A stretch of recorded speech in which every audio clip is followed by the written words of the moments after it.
Welcome to Dem Boyz, a podcast that's still waiting in the green room for its name to be called.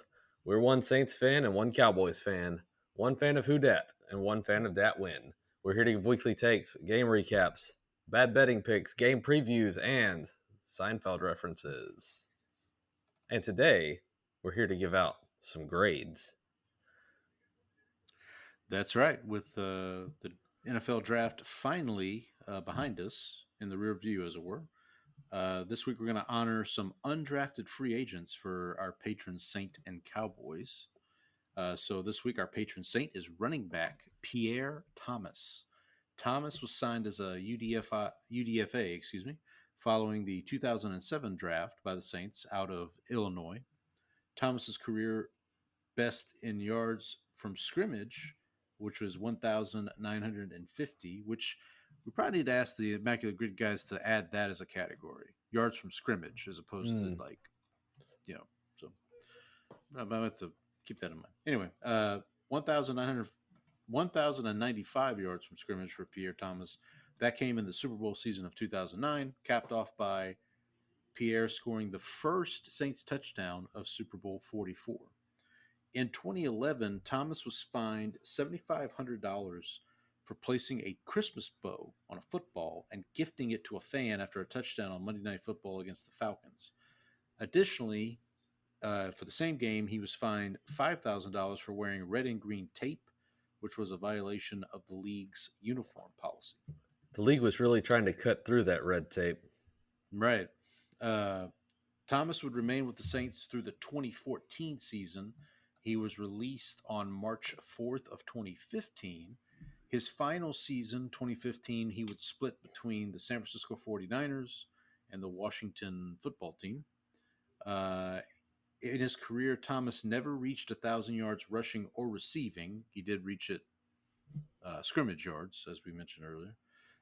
He was never elected to a Pro Bowl. He was never AP first team All-Pro. But, as I mentioned earlier, he was a member of the Super Bowl 44 champions, and for my money, he was probably one of the more underrated Saints players of all time. Our patron cowboy this week is Antonio Ramiro Romo. The current CBS commentator, better known as Tony, was signed by the Cowboys after the 2003 draft out of Eastern Illinois, where he had set a lot of school records. I think he actually broke the records of someone who he was constantly pursued by, which was another Eastern Illinois alum, one Sean Payton, and he chose the Cowboys over the Broncos, which is kind of funny because Sean Payton is now coaching the Broncos. He was the third QB on the team behind Quincy Carter and Chad Hutchinson in 2003 and was in line to be cut from the team when the Cowboys signed Vinny Testaverde in 2004 and traded for Drew Henson. But Quincy Carter was released due to substance abuse allegations, and so Tony made the team. He entered the 2006 season as the backup to Drew Bledsoe and took his first regular season snaps in a 34-6 win over the Houston Texans. The next week, he entered the game at halftime against the Giants, with the team on the verge of falling to 3-3 and the season on the brink. In that half, he went 14 for 25 with 227 yards, 2 touchdowns, and 3 interceptions, but showed enough flashes to earn the start next week. That week, the Cowboys started off down 14-0 in Carolina, but then scored 35 unanswered points. The team would go 6-4 in his starts to make the playoffs and would have a chance to win against Seattle until the Seahawks cheated by giving them a non-kicking ball. Romo would go on to play 13 seasons in the league, all with the Cowboys. He earned 4 Pro Bowl nods. He was third place in the MVP voting in 2014 and set numerous franchise records, including touchdown passes, passing yards, and most games with at least 300 yards. He retired following the 2016 season, during which he lost his starting job while injured to the rookie Dak Prescott, who had been drafted in the 4th round. He's also better than Eli Manning, and no one will ever convince me otherwise. I'm Paul, the Saints fan. I'm Brandon, the Cowboys fan. We're your host. Izzy, it's been a long time. Tell us what time it is. Yeah, that's it. It's go time. Let's see you lift that. Mr. Vanderbound, please. It's go time. This one's for you, Pop. It's go time. It's go time. You've been married 3 times. That's it! It's go time! It's go time. Oh, I missed Izzy. It's been a while. We haven't even had our intro music the past couple of times we've been on either. Yeah, because it's between me getting sick and then we did the live show last week. It's been off our routine a little bit, but good to be back. A couple housekeeping items before we get into all the good draft talk and other things. A few housekeeping items here. If you want to contact the show, email's still up, blessdemboys@gmail.com. That's BLESSDEMBOYZ@gmail.com. We're still on X, Twitter, whatever you want to call it, at bless_dem_boys. I'm at Paul Elliott _316. That's PAULELLIOTT. Brandon's at Ball from Grace. Haven't checked Blue Sky recently, but we're still there. So hopefully, Allegedly. I think we did get a new. I thought we got a new follower on Blue Sky. I could be wrong.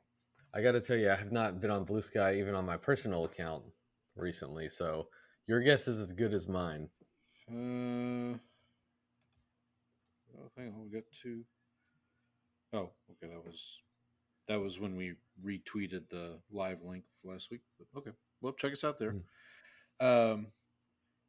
If you're listening, thank you. You can stream us on Spotify and Apple Podcasts. You can also now listen to the podcast on YouTube. So last week we did the live show, and Brandon did a little investigating and was able to get our previous shows uploaded to YouTube as well. So yeah, check us out there. You can see the whole archive. You can see the whole archive. Is the channel? How do they find the channel? Is it Bless Them Boys, or do they have to search Blessed? It is actually YouTube. I believe it is youtube.com/@bless_dem_boys. Kind of like our Twitter handle. All right, sweet. Sounds good. Yeah, and look, however you're listening to us, thank you. Please like, share, subscribe, leave a rating, review. Appreciate all the feedback. Tell your friends, tell your enemies, tell the bots. I think the bots are still with us. I'm not sure, but tell Bill Belichick's girlfriend. Is that our next? I think so. She's been off on the Twitter, firing off retweets of people who support her interview with. Did you see this interview? I have not seen it. I haven't seen it. I've only heard the summary of what happened, but apparently it didn't go too well. It was a real brouhaha. Okay, so yeah, so it's good luck with that, Coach Belichick. Hope all is well with you. All right, so we're gonna get into, like I said, the draft. We'll talk about our teams, and then we'll kind of talk about the other teams as well. But before we do that, we at Bless Them Boys do pride ourselves on being able to discuss other things. But enough about fish. I can discuss other things, Paul, I'm going to let you kick us off this week. You've been gone for a little while, and so I have. I have been gone. So under I the will weather apologize. too. Yeah, because I was under the weather a couple weeks ago.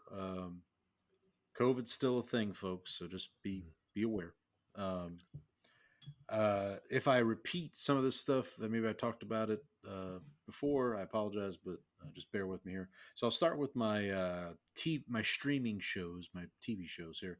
Last of Us season 2 is off to a I would say rip roaring start. It's definitely. Oh, I heard about season 2. I heard about episode 2. It's something, man. It's Did you play the games? I assume you're not a gamer, so I assume you did not. I am not a gamer. However, I do have knowledge of what happens in the games. Okay. To a certain extent. Like I knew what was going to happen in episode 2 would happen. I just didn't think it would happen that fast. Okay. Yeah, I heard the people who played the game were very aware of. Right. What I will say, what the credit I will give the show, because I was a big Walking Dead fan back in the day. What The Walking Dead would take like 3 episodes to accomplish, Last of Us does in 1 episode. Like what happened in episode 2 Walking Dead would have like strung that out. I for feel the whole like. season. Right, but that's what I was kind of expecting. So when it happened in episode 2, I was like, oh, okay. And I'm pretty sure Last of Us has already been extended for a season 3, but I have to double check that to be sure. One show that is coming to its end is Righteous Gemstones. They just had their penultimate episode this past week. It still remains one of the funniest shows on TV. I honestly don't know what they're going to do for the finale. Finale Sunday. The way the episode this past Sunday ended, that almost felt like the finale. So I don't know. So I'm interested to see what they do. How many seasons is this? I think I'm gonna. This is I 4. won't.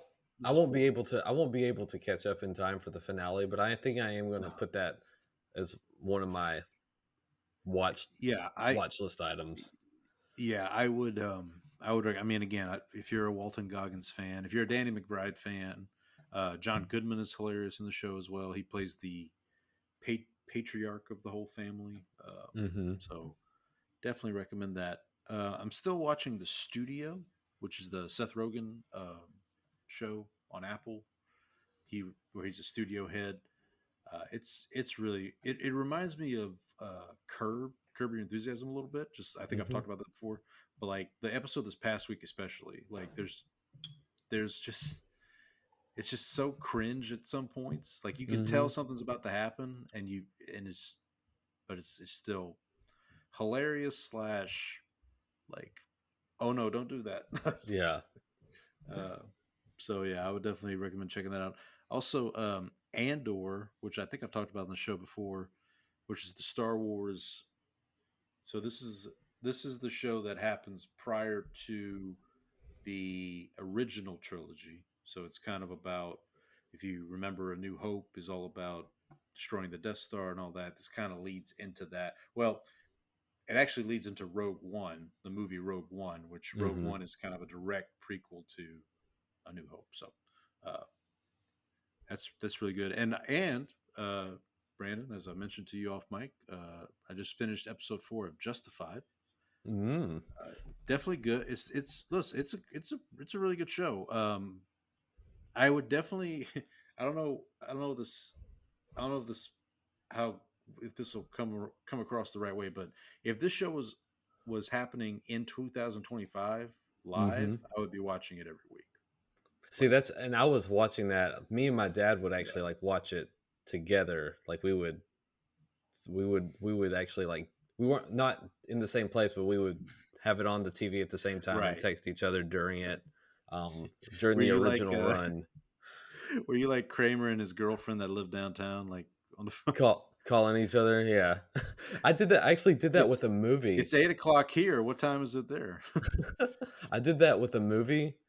Me and my uncle watched the Liz and Dick TV movie that was about Elizabeth Taylor and Richard something Nixon. Or other. Not Richard Nixon. The guy that she married like 3 times. Yeah, I know who you're talking. I can't remember. Yeah, but it had Lindsay Lohan in it. It was terrible. It was one of those, we talked about The Happening a few weeks ago, right, or fairly recently, and that was one of the movies that we watched together to make fun of.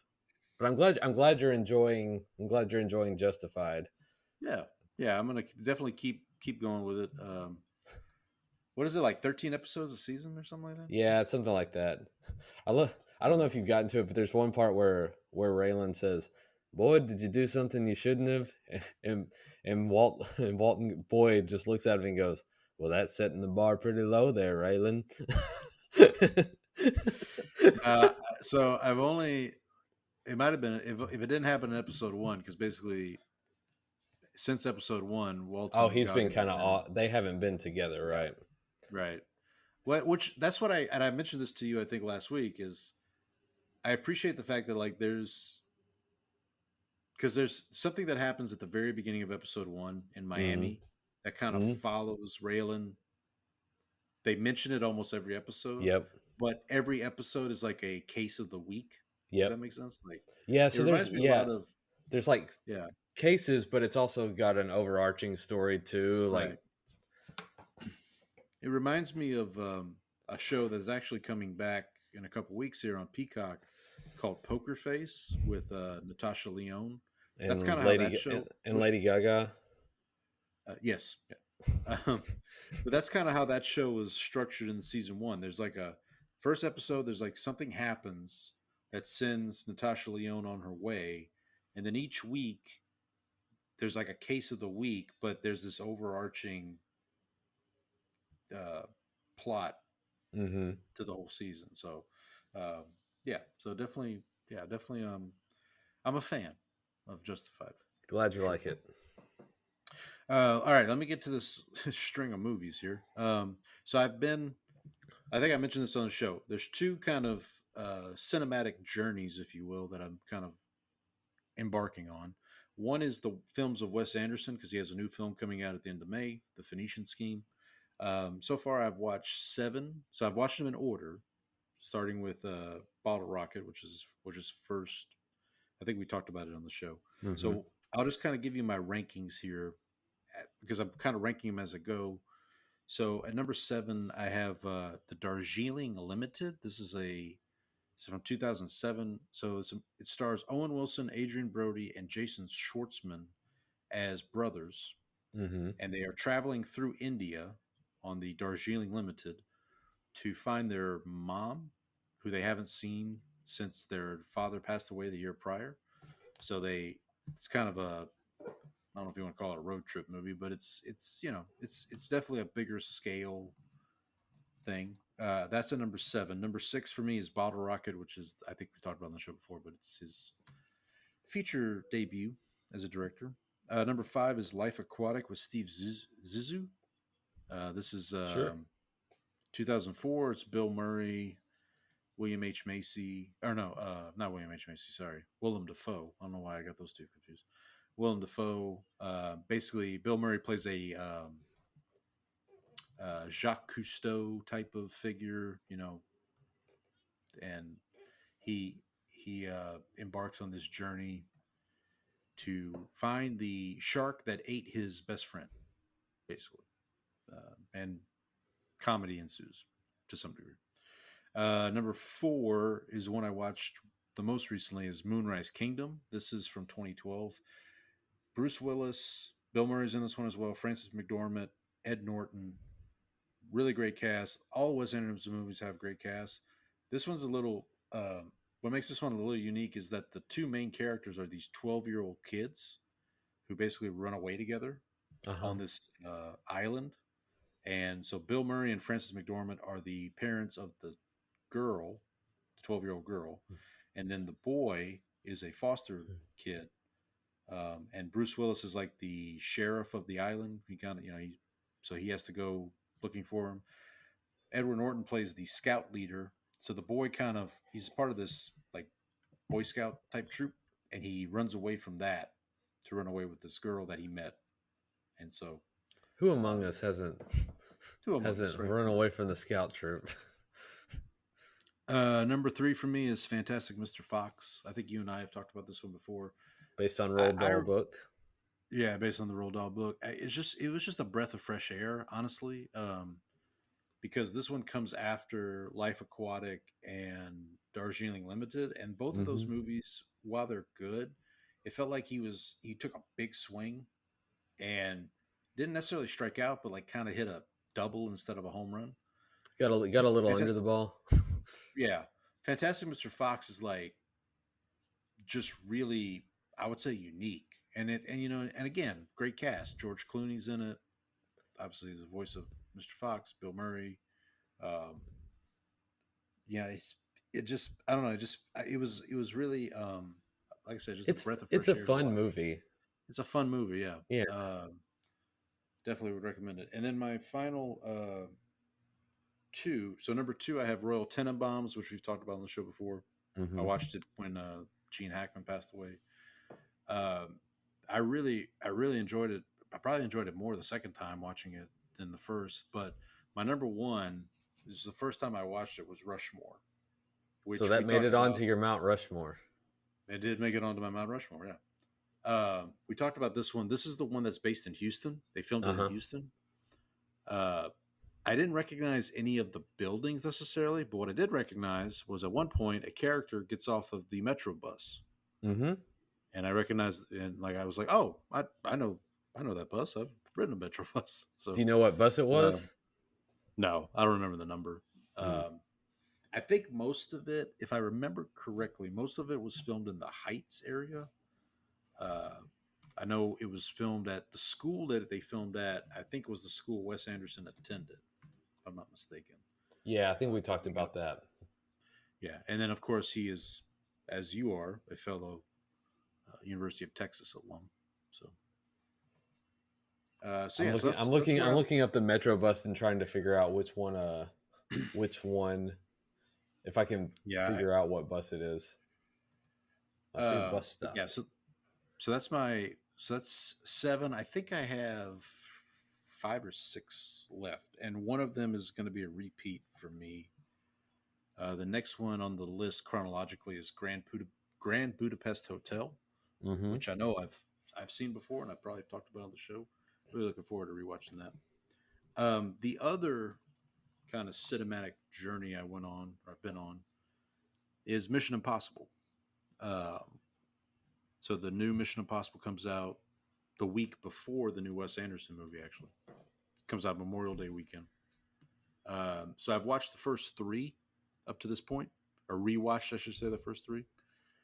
So for me, it's number 1. The rankings for me, top to bottom, are 1, 3, and 2.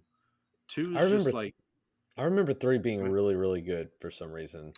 I so. don't 3, remember I really anything about it. okay. So 2, the reason I kind of put 2 last is it's still a good movie, but it's definitely um a product of the time period. So the movie Mm-hmm. came out, I want to say, in the year 2000, and it's directed by John Woo, who did a lot of, like, there's a lot of action oriented movies. Um, and it almost looks like a music video. Like it's got that kind of aesthetic to it. Uh-huh. 3, what I like about 3, well, actually, let me talk about 1 first. So 1, the original one, just has this very old school. You could tell it's kind of based on the TV shows, so they're kind of leaning into that, because the way the case, like the way the case for the movie is, like this, it's really played as like this espionage spy thriller. And then Uh-huh. 3 is kind of a combination of the two. It's kind of a really good synergy of those two energies. It's a good spy thriller. It has action, but it's not like overdone. It's not like too much slow motion. Like, that's the problem with 2. 2 is like half of it's in slow motion, so it's like, okay, well, but what you might remember the most about 3 is Philip Seymour Hoffman plays the villain, and he's by far the best villain in any of the Mission Impossibles, in my opinion. So Yeah, now, I'm looking. what I will, I'm reading the. I'm trying to like skim through the plots to see if I synopsis, remember it. yeah. See if I can like jogs my memory. I remember liking 3, but I don't remember any of this stuff.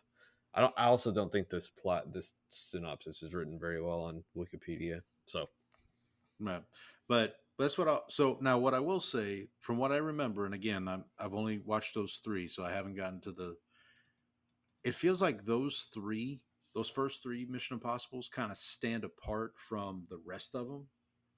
Um, the rest of them just become, from what I remember, and again, I'll be watching them more over the next couple of weeks. But from what I remember, starting with, I think it's no, it's I looked this up the other day. I want to say it's Ghost Protocol is the 4th one. uh-huh. Starting with the fourth one, they all become like, okay, what stunt can we do in this movie that's going to top the previous movie? Like, that's kind of how it feels. Have you heard about Uh, the stunt in this upcoming one? is it They something haven't about holding his they breath or haven't something? said they're keeping it under wraps, but it's supposed to Right. be like people said that like when they have seen it, they have like visibly like audibly gasped. Like Yeah, that it's something that Tom Cruise did that was like I believe it. So I should point out, and I think I pointed this out last week when we talked about it. 2 of our favorites are in this movie. We've got Milchek from Severance, Mm-hmm. who plays, I think he's like a CEO, a commanding officer of some kind. And also Rebecca from Ted Lasso. No. She plays, I don't know exactly what her role is, but those two of our favorite Apple TV shows are well represented there. And also the last trailer I saw, like Nick Offerman's in this movie. Like for some reason. Sure. Yeah, so I don't know if I'll get to see it. I want to try to get to see it in theaters. I imagine it's going to be one of those where you're going to want to see it in a theater, but we shall see. And then I'll just throw this in real quick. Another Tom Cruise movie I've watched recently is Minority Report from Great. Yeah, 2002. I Yeah, do think we talked about did we talk about Minority that. Report? I think Did so. you watch it? Have you watched it I recently? watched it, but it's been a long time. It's another one of those I need to go back and rewatch at some point. It's I think it's one of his more underrated films. It's a Steven Spielberg. This is the first time he worked with Spielberg before War of the Worlds. So like that's kind of their two movies they did together. You can see, and you can kind of see some War of the Worlds seed planting in Minority Report from like how they do the cameras and all that stuff. So yeah, it is a little long. Like when I fired it up to watch it, I was like, oh man, this is 2.5 hours. Like I didn't remember that. But it moves pretty quickly. So I'll also mention two Steve Martin films that I watched recently. Dead Men Don't Wear Plaid. This is it's from like the 80s. So basically what they did, this is actually I think it's kind of ingenious. Is what they did is, so Steve Martin plays this private detective who's hired by like a femme fatale to like investigate her husband's murder.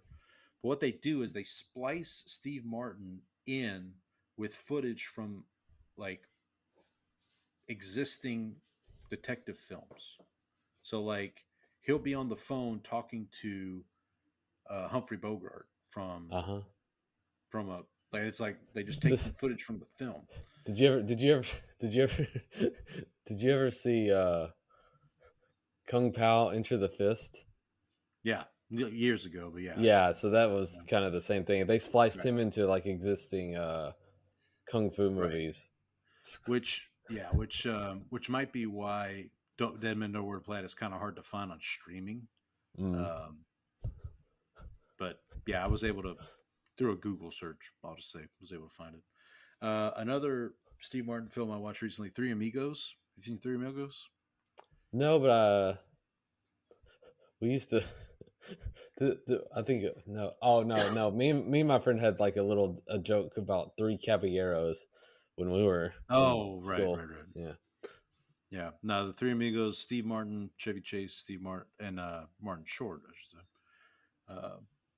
It's a classic 80s comedy. So this was before this was before Selena Gomez became the third amigo, or yes, amiga. Amiga, yeah. Actually, you know who's in this movie is there's a Seinfeld connection. One of the banditos that they have to kind of run off in the film is the landlord or the super from the episode.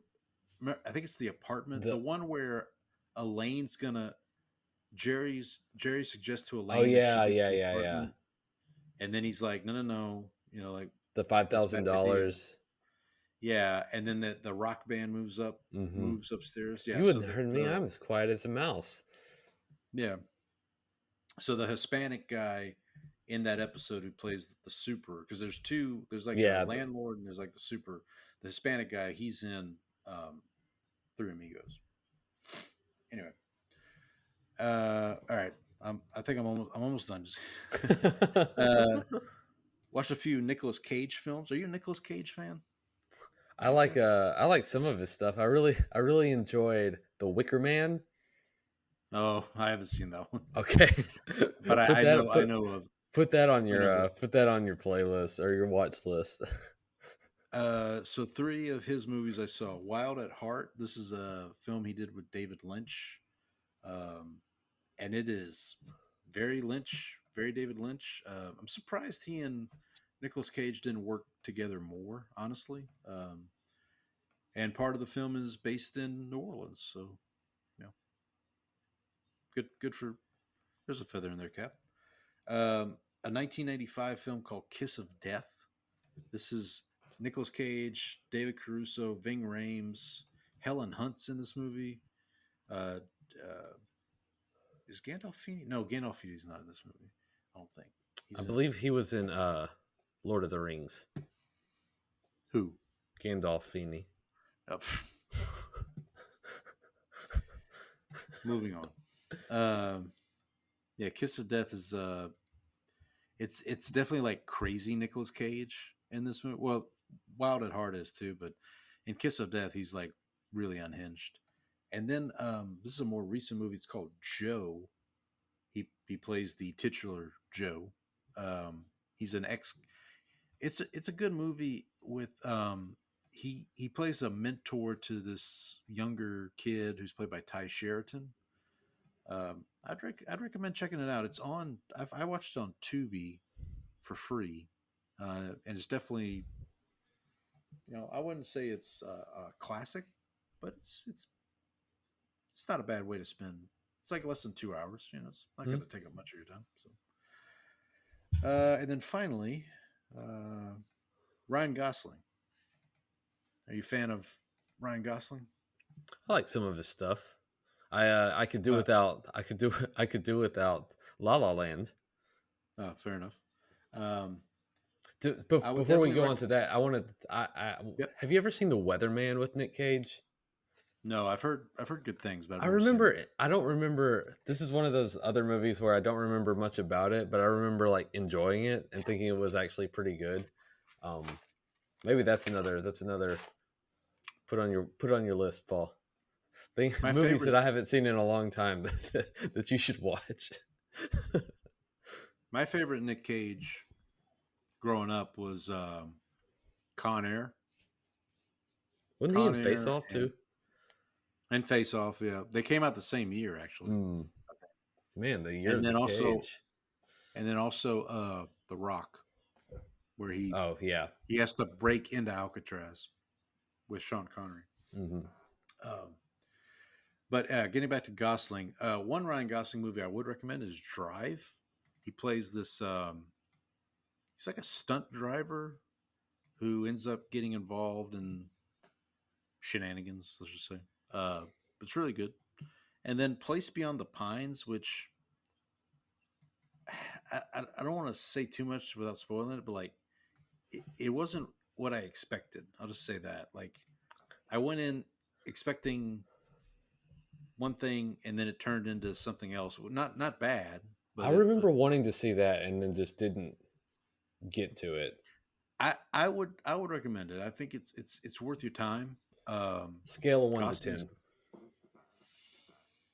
I want to say I gave it on. I ranked it on Letterboxd. I want to say I gave it three stars, 3.5 stars, somewhere. Okay, so that's about what I rated. What I rated Thoroughbreds.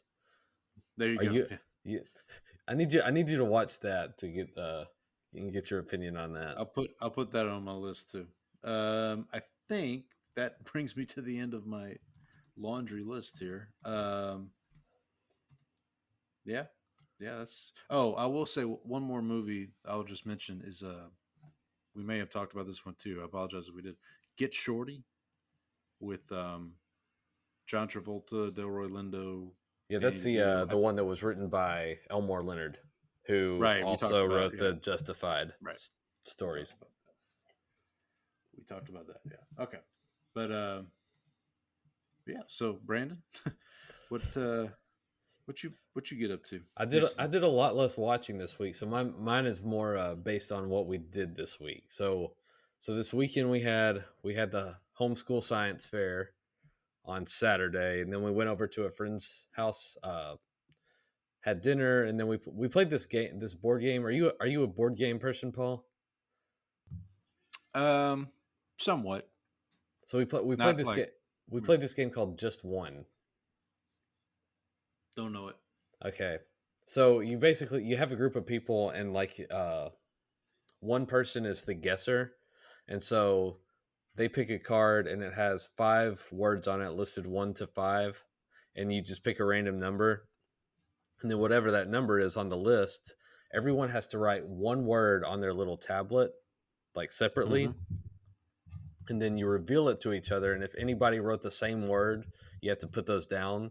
But then you use everybody who's still up, you use those words to like give the person clues to like guess what the word that they on their list is. So we played a few rounds of that. Okay. So Okay. so that was fun. I watched part of the Stars game 5. I watched the first period of that. So they scored a goal in 9 seconds to go up 1-0, and then at the end of the first period they scored again to go up 2-0, and they ended up winning like 6-2. So they're now up in the driver's seat of that series. They're going back to Colorado for game 6. So hopefully they can close it out there. We've been watching, my oldest and I have moved, so we've completed Dragon Ball Z Kai, we've finished Dragon Ball Super, and we've finished Dragon Ball Daima. So we're now working on Dragon Ball GT. We're on season 2 of that. I think there's like 5 seasons, so we're about halfway through season 2 right now. Also had a few new albums that I listened to. There were 3 new albums that came out on Friday that I listened to. One, I tried to listen to the new Goose album, and I think that like the first track was a little too electronic for me, and so I gave up pretty fast on that one. So, yeah, I actually meant to mention this in my section because I did listen to the whole album. It was good. I understand what you're saying. I had been kind of anticipating because I've been kind of listening to. They've been releasing singles for the last month or couple months, and I will say, all in all, it was a good album, but it is a little inflated. I'll say it's like there's it got to a point where I was like, oh, we're doing this again, like like it was kind of that kind of thing. But yeah, they needed an editor, basically. They needed a what? An editor. Yeah, I don't know if it's that or it's just like it just, and that's the problem with some jam bands like that. They kind of get in this. They'll go on a little long, right? Right. So. Yeah, so I couldn't get into that, but I did really enjoy the new Beach Bunny album. And then I made it about halfway through the new Samia album. Still, I'm going to go back and give that another listen before I, give it a full score. But I know I think Beach Bunny's actually coming to Houston in June, so I may see if I can get tickets to that. What kind of music is Beach Bunny? Kind of just like alt pop sort of stuff. Okay. I think they're based out of Chicago. It's not. I would say not bad. Not bad Bunny. That's not bad Bunny. No, it's actually good Bunny. So, yeah, I may try to. I think they're coming to White Up Music Hall. So I may try to snag tickets to them. Okay. All right. So with that, we can move into our news and notes section. We have a little bit of a Paul. I wanted to get your opinions on the car situation. Whew. Oh boy. Okay, so let me start by saying this. Neither side in this situation, when I say that, the Saints, Derek Carr, neither side has handled this 100% great, right? Right. So Derek Carr, so obviously the draft was this past weekend. Derek Carr, I believe it was on Sunday, went to a church of some sort. I apologize. I don't know the name of the church. I don't know what denomination it is, any of that. And was giving basically a sermon. And as part of that sermon, decided to use his time to say that he is injured and that he's not making it up. And somebody at ESPN's a lying, whatever, there's all this. You got to do that at church because then people know you're telling the truth. So here's my thing: is like, can you imagine just being a good churchgoer in Las Vegas, which, and just just go to church? You just roll out of bed on a Sunday morning. You're like, all right, let's go to church. Let's see what. I Let's see what. mean, there's plenty. I let's see bet that those priests have the confession for them is hours. right in Vegas. Yeah, I'd Yeah. imagine. But like you go to church, you do whatever, and then all of a sudden it's like, oh, okay, Derek Carr. You might know who Derek Carr is, you might not, and then all of a sudden he just starts talking about some injury that he has. Like, who cares? Like, what now he did reveal also in this, and this all joking aside, this is serious. He did reveal that apparently he was ready to fly to New Orleans to talk to management about his injury. He has an MRI, all this good stuff, and I don't know the timing on when this was supposed to be, but apparently, like right before he was going to fly out, they had to rush his wife to the emergency room. Turns out she had a miscarriage. They didn't even know she was pregnant. Mm-hmm. Obviously, horrific situation. Wish Yeah, them all the best. condolences for that. Yes, absolutely. Condolences, all that stuff. Now, but like the optics of this are just like I don't know. Like it just looks off is what I'll say. Like because then he also mentioned about like how people on social media were making him look bad, and it's like, well, didn't you leak your injury through social media? Like, what are we like? Did I miss something here? Because we talked about this. Like, there's no reason for the Saints to have leaked that information right before the draft, so that everybody knows, hey, we need a quarterback. All in all, what I'll say is this: Maybe the Saints knew about it, and he was actually leaking it to the media to make teams think that the Saints were going to take a quarterback. He's actually helping them. well, but how does that help them though? Because then everybody's going to jump in front of the Saints because they know we need a quarterback. Oh, I was thinking I mean, more of the. it ended up. No, but then teams are wasting draft capital to take a quarterback when the Saints don't actually need one. Okay, that's true. That makes sense. There. I put that theory. That theory got put together in about 5 seconds. So, excuse me if it's a little flimsy.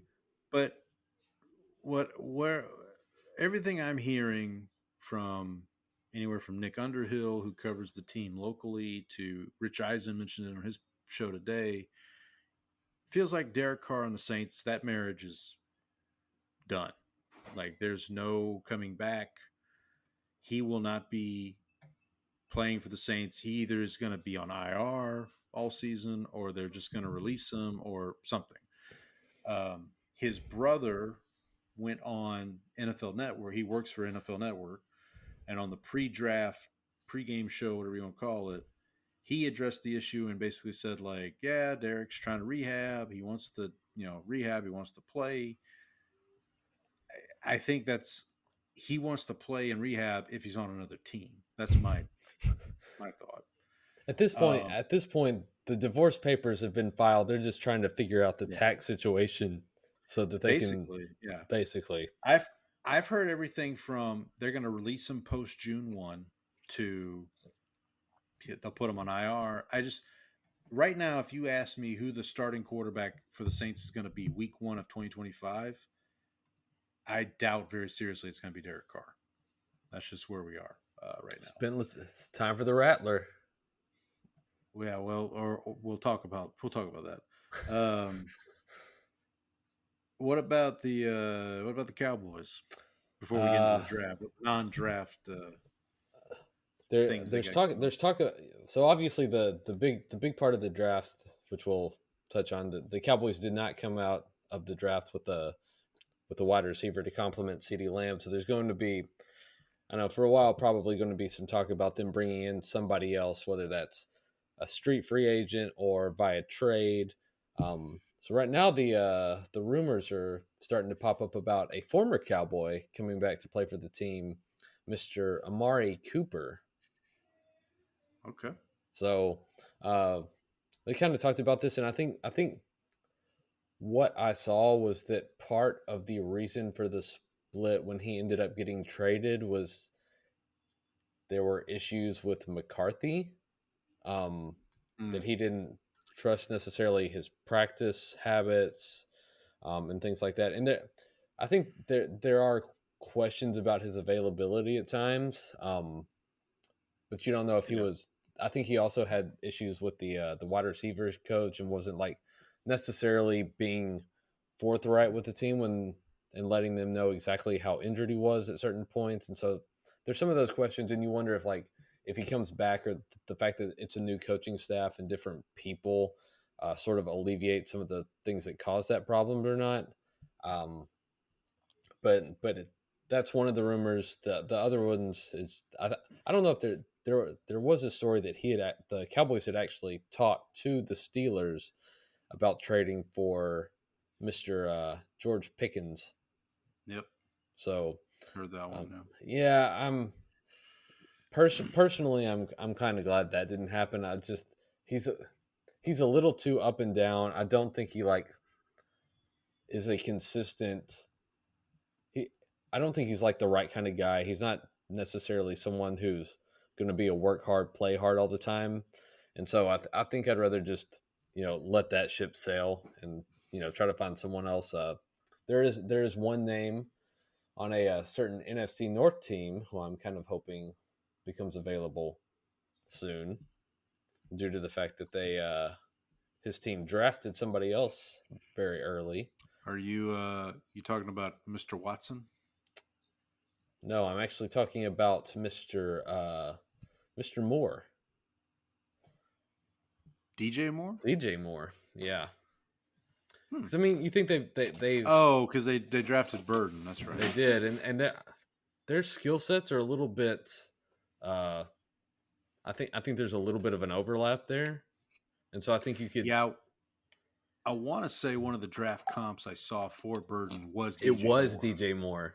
So if your team just drafted a younger version of you already had problems with your target share. They also drafted a tight end. They added. Right. Did they add a running back? No, I don't think they drafted one, but no, because Judkins went early, and then then Henderson also went off the board before them to the Patriots. So I'm thinking of someone else. And the rumor for a while was they were maybe going Genty at 10 if Genty fell to 10, but obviously Genty didn't. Yeah, and I think Henderson was a sexy, after day 1, day 2 mock drafts came out, and he was kind of like mocked to them pretty frequently. They took a draft. They did pick someone in the 7th, right? Yeah. Kyle Monaghy. Monogamy. Yeah. Real quick, if we could just double back to Amari Cooper. Because going into the draft, wide receiver was kind of a need for the Saints as well. And they ended up in one of the deepest wide receiver classes in the last couple of years. The Saints picked 0 wide receivers. Amari Cooper was listed as a name that they might go after. But apparently what I've heard is that he and maybe Kellen Moore didn't get along when Kellen was OC with Dallas. I've heard that. And then the Pickens thing came up too with the Saints. I saw some people suggesting just doing Derek Carr for George Pickens straight up. There you go. I mean, listen. That would be I need that just for the sheer hilarity. And we could talk about this more, I guess, when we get to the draft stuff, but if Kellen Moore didn't draft Shedeur Sanders because of personality, then why the hell would he trade for George Pickens? You know what I mean? Like that. That's my 2 cents. But yeah, I think both of our teams might be in the receiver market, as it were. So, anything else from the rest of the NFL before we'll get into the draft stuff?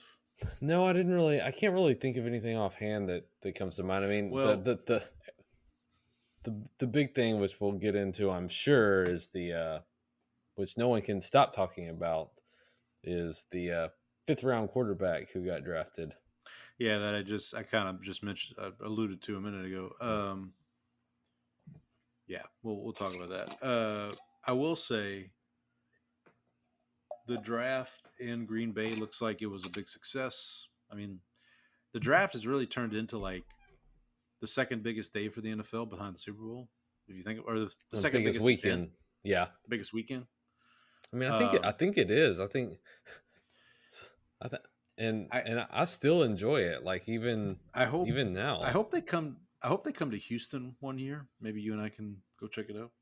Yeah, I know they came to Dallas a few years ago and trying to get tickets, Right, it's not easy. It's not just like get tickets. It's like you have to be put standing into room a only. Yeah. drawing. Yeah, it's like you have to Wow. be put into a drawing for it. Or that's how they did it when they had it in Dallas. So um Yeah. but I would like to Well, try if they I come mean, here. I do hope that they I hope that they continue to tour different cities. I do think if they do go to New Orleans, Goodell might need to like come out in the Pope Mobile, like in the with the glass. Have they announced But next year's location yet? Pittsburgh, I Okay. believe. Ooh. I think it's Pittsburgh. Yeah. But yeah, I'm trying to think if there's anything. I know we talked about the Jalen Ramsey, or you talked about the Jalen Ramsey thing. Yeah, The he's Dolphins. He's still on his way out. he's still on his way out. Yeah, I guess we can kind of use that to transition into the draft. So we'll start with both of our teams. I guess I'll go first with the Saints, and then you can talk about the Cowboys, and then we'll kind of get into our other. Um, Yeah, I'm excited to hear this because we did the live show for round one, but we didn't get right. to. There were some picks in the So non first round that we were interesting, texting about, and so I'm anxious to hear Yeah. your reactions about that. So I'll start with this. In the days since the draft, I've kind of looked at the different, PFF or NFL Network, all these different uh, establishments that have their draft grades, and draft grades are silly if you think about it, because like you don't really know. I mean, on paper, a draft can look good, and 2 years from now, all the players are a bust. I think it's instructive to like maybe like kind of look at what was the consensus on players and Right. how did that. But you're right. It's like you're not really going to know who actually drafted well until you get down the road. Right. And with that in mind, so looking at the Saints, so obviously we were live when they picked Kelvin Banks in the first round, which that pick, I don't know if I mentioned this on the live show, but like the steam for that pick came like on the day of the draft. For like weeks, it was they were going to take BPA, they were going to take some kind of a pass catcher or something like that, and then all of a sudden, and then it turned into edge rusher, and then all of a sudden, the day of the draft, like of all the New Orleans local media that were asked, half of them were like, "Oh yeah, it's going to be Kelvin Banks." It's like, where the hell did that come from? Like, now I think part of this is they did not pick up the 5th-year option on Trevor Penning, and he probably won't be with the team in 26. So what you hope is that now you have Banks. He's Trevor Pending. Yes, exactly. You'll have Banks who can play left tackle. You have Fuwanga, who they drafted last year. You can move him back to right tackle, which is more of his natural position. I wouldn't be surprised if this year Fuwanga stays at left tackle. They put Banks at left guard and give Penning one more year at right tackle to kind of Figure it out. prove himself, figure it out. Yeah. Or if they go the other route, which is Banks at left tackle, Fuwanga at right tackle, and then just have Penning kind of be the sixth lineman. The swing tackle, basically. The swing tackle. They did also sign Radens from Tennessee, Dylan Radens. Yeah, he's from Mortal Kombat, right? He's the guy with the lightning bolts. Right. Radens. So he's probably going to be the, I guess, favorite to play at left guard. If it's not Banks, it would be Radens. There was talk of them maybe moving Penning inside, but I don't think that's going to happen. But they need to figure that out because it looks like, as we just talked about with the car situation, looks like their second round pick, Tyler Shough, might be the starting quarterback week 1. How do you spell Raiden's name? R.A. like the player. Yeah, not the. No, I know the Mortal Kombat. I know the Mortal So Kombat. I think it's Radunz. Okay, Dylan Radins. Okay, I was trying to look him up. I just wanted to look at it. He's from North Dakota State, and I want to say when he came out in the draft a couple of years ago, I know Ross Jackson, who hosts Locked On Saints, was a big fan of his. So, but yeah, so in the second round, the Saints go with Dylan Shough out of Louisville. You mean Tyler Shough? Sorry, Tyler. You called him. I don't know who this Dylan Shough is, but he sounds made up. He sounds made up. Tyler Shough, excuse me, who played in college for 7 years or whatever it was. He's the last NFL player drafted born in the 90s. Oh yeah, that's right. I did hear that. I mean, he backed up Justin Herbert at Oregon, so that'll tell you. Justin Herbert's been in the league for 5 years. Okay, well, he's now teammates on the Saints with Juwan Johnson. Juwan Johnson is on his 3rd contract. They were teammates at Oregon. Tyler Shough and Juwan Johnson were teammates at Oregon.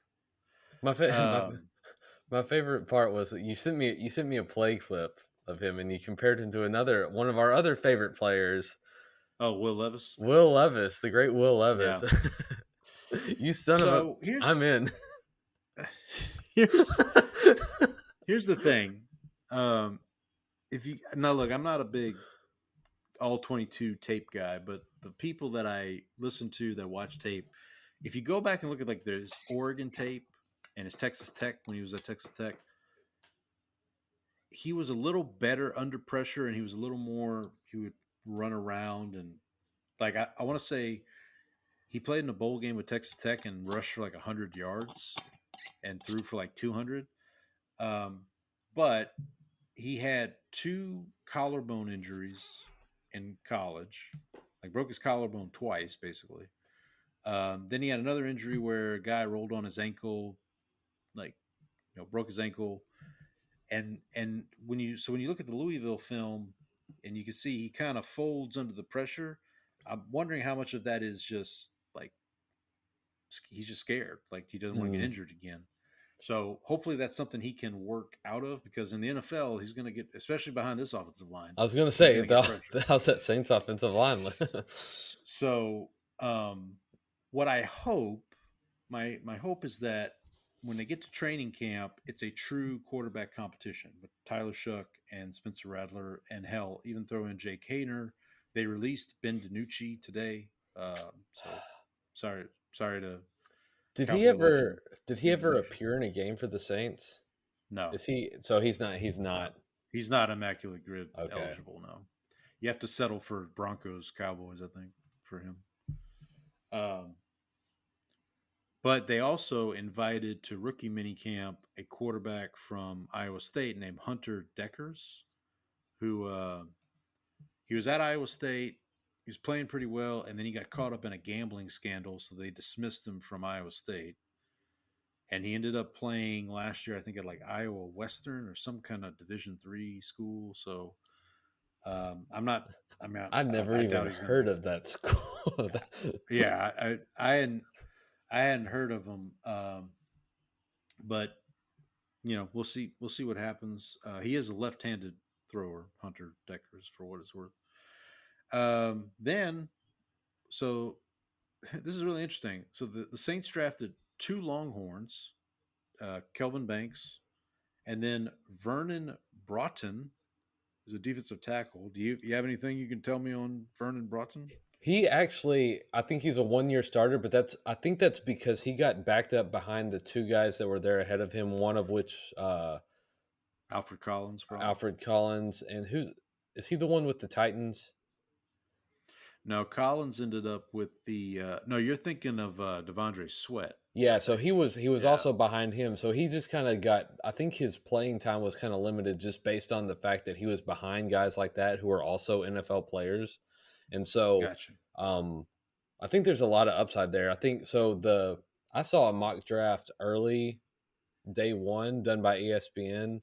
Um, I think the ESPN model, from what I see, did not do particularly well. But he was like still available in the fourth when the on that mock draft, and so Sorry. um so I think that's a good value. Like I said, he's a Yeah.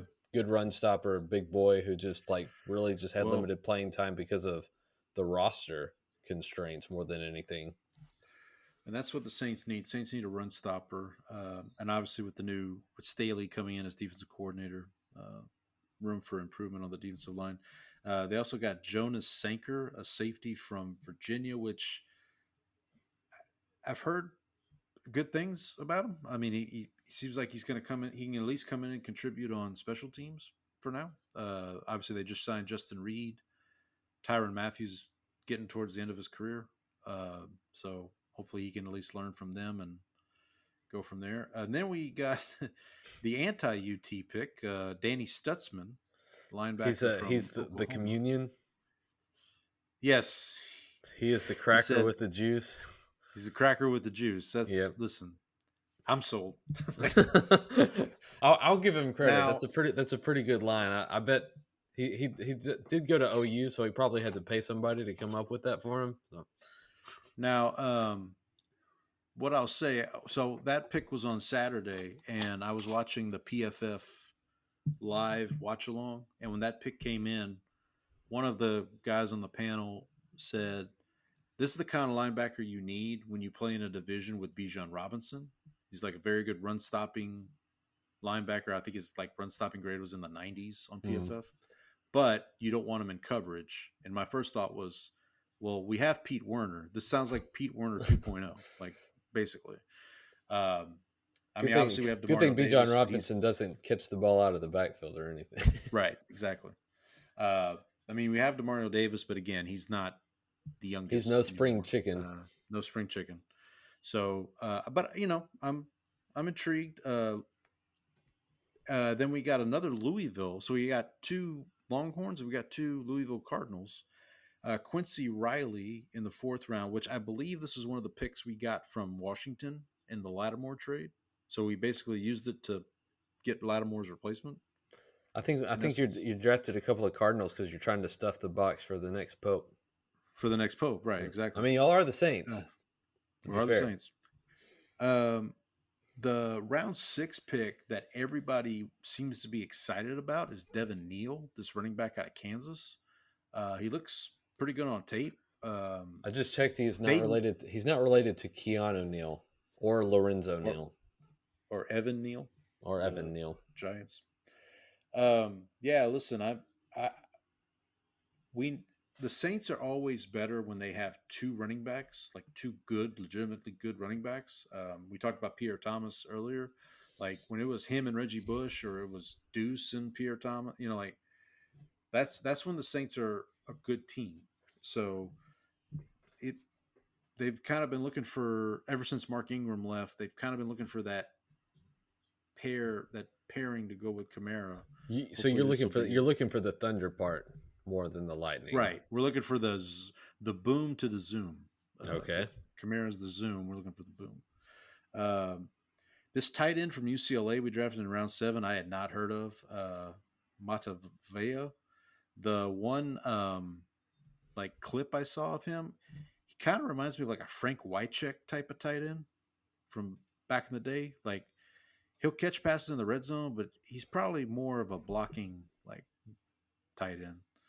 And then their last pick, which was like right at the end of the draft, Diggs from Syracuse. I saw some mock drafts where he was going in like the 5th round. So that seems like a good value pick there. Again, the Saints need more edge rushers. They also signed, as an undrafted free agent, they signed a running back, Marcus Yarns from Delaware, who had a lot of pre-draft buzz. A lot of people thought he was going to get drafted. So to get him as an undrafted free agent, I thought was pretty good. They also signed as undrafted free agent the punter from Alabama to bring in some competition for Thomas Morstead. No, more stuff with the Jets. Who the hell's our punter? What am I just drew. Sorry, this is that was just like the name of the. That's the like when I think of New Orleans No, it punter, I makes think sense. Thomas Morstead. I want to say. Is he still in the Lou. league? Oh yeah, he's with the Jets still, or I think he is. I knew he was a Saints Jets pick, but yeah. So our current punter is Lou Headley. oh my gosh, he's still punting. Oh yeah. Whoa. He's played Saints, Jets, Falcons, Dolphins, and Jets again. Yeah, I forgot he was with the Falcons for a minute there. I mean, his claim to fame is he kicked the onside kick in the Super Bowl. Morstead. Mm. He was the kicker in that scenario. But yeah, all in all, look, I've seen grades for the Saints from like a B to like a C- to a D. It's all fair. This is definitely one that I think we've got. What I will say is, what I'm surprised is they didn't use any future draft capital. They didn't trade up, right?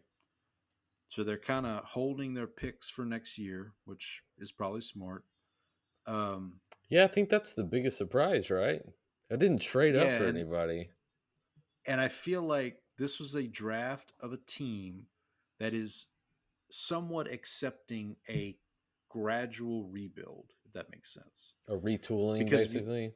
A retooling. Like, because if you look at their picks, it's like, okay, offensive linemen, like we're kind of, and as I heard the guys on Saints Block Party podcast talk about, we don't, it's not that we hate the Banks pick, it's just the process to get there is not great.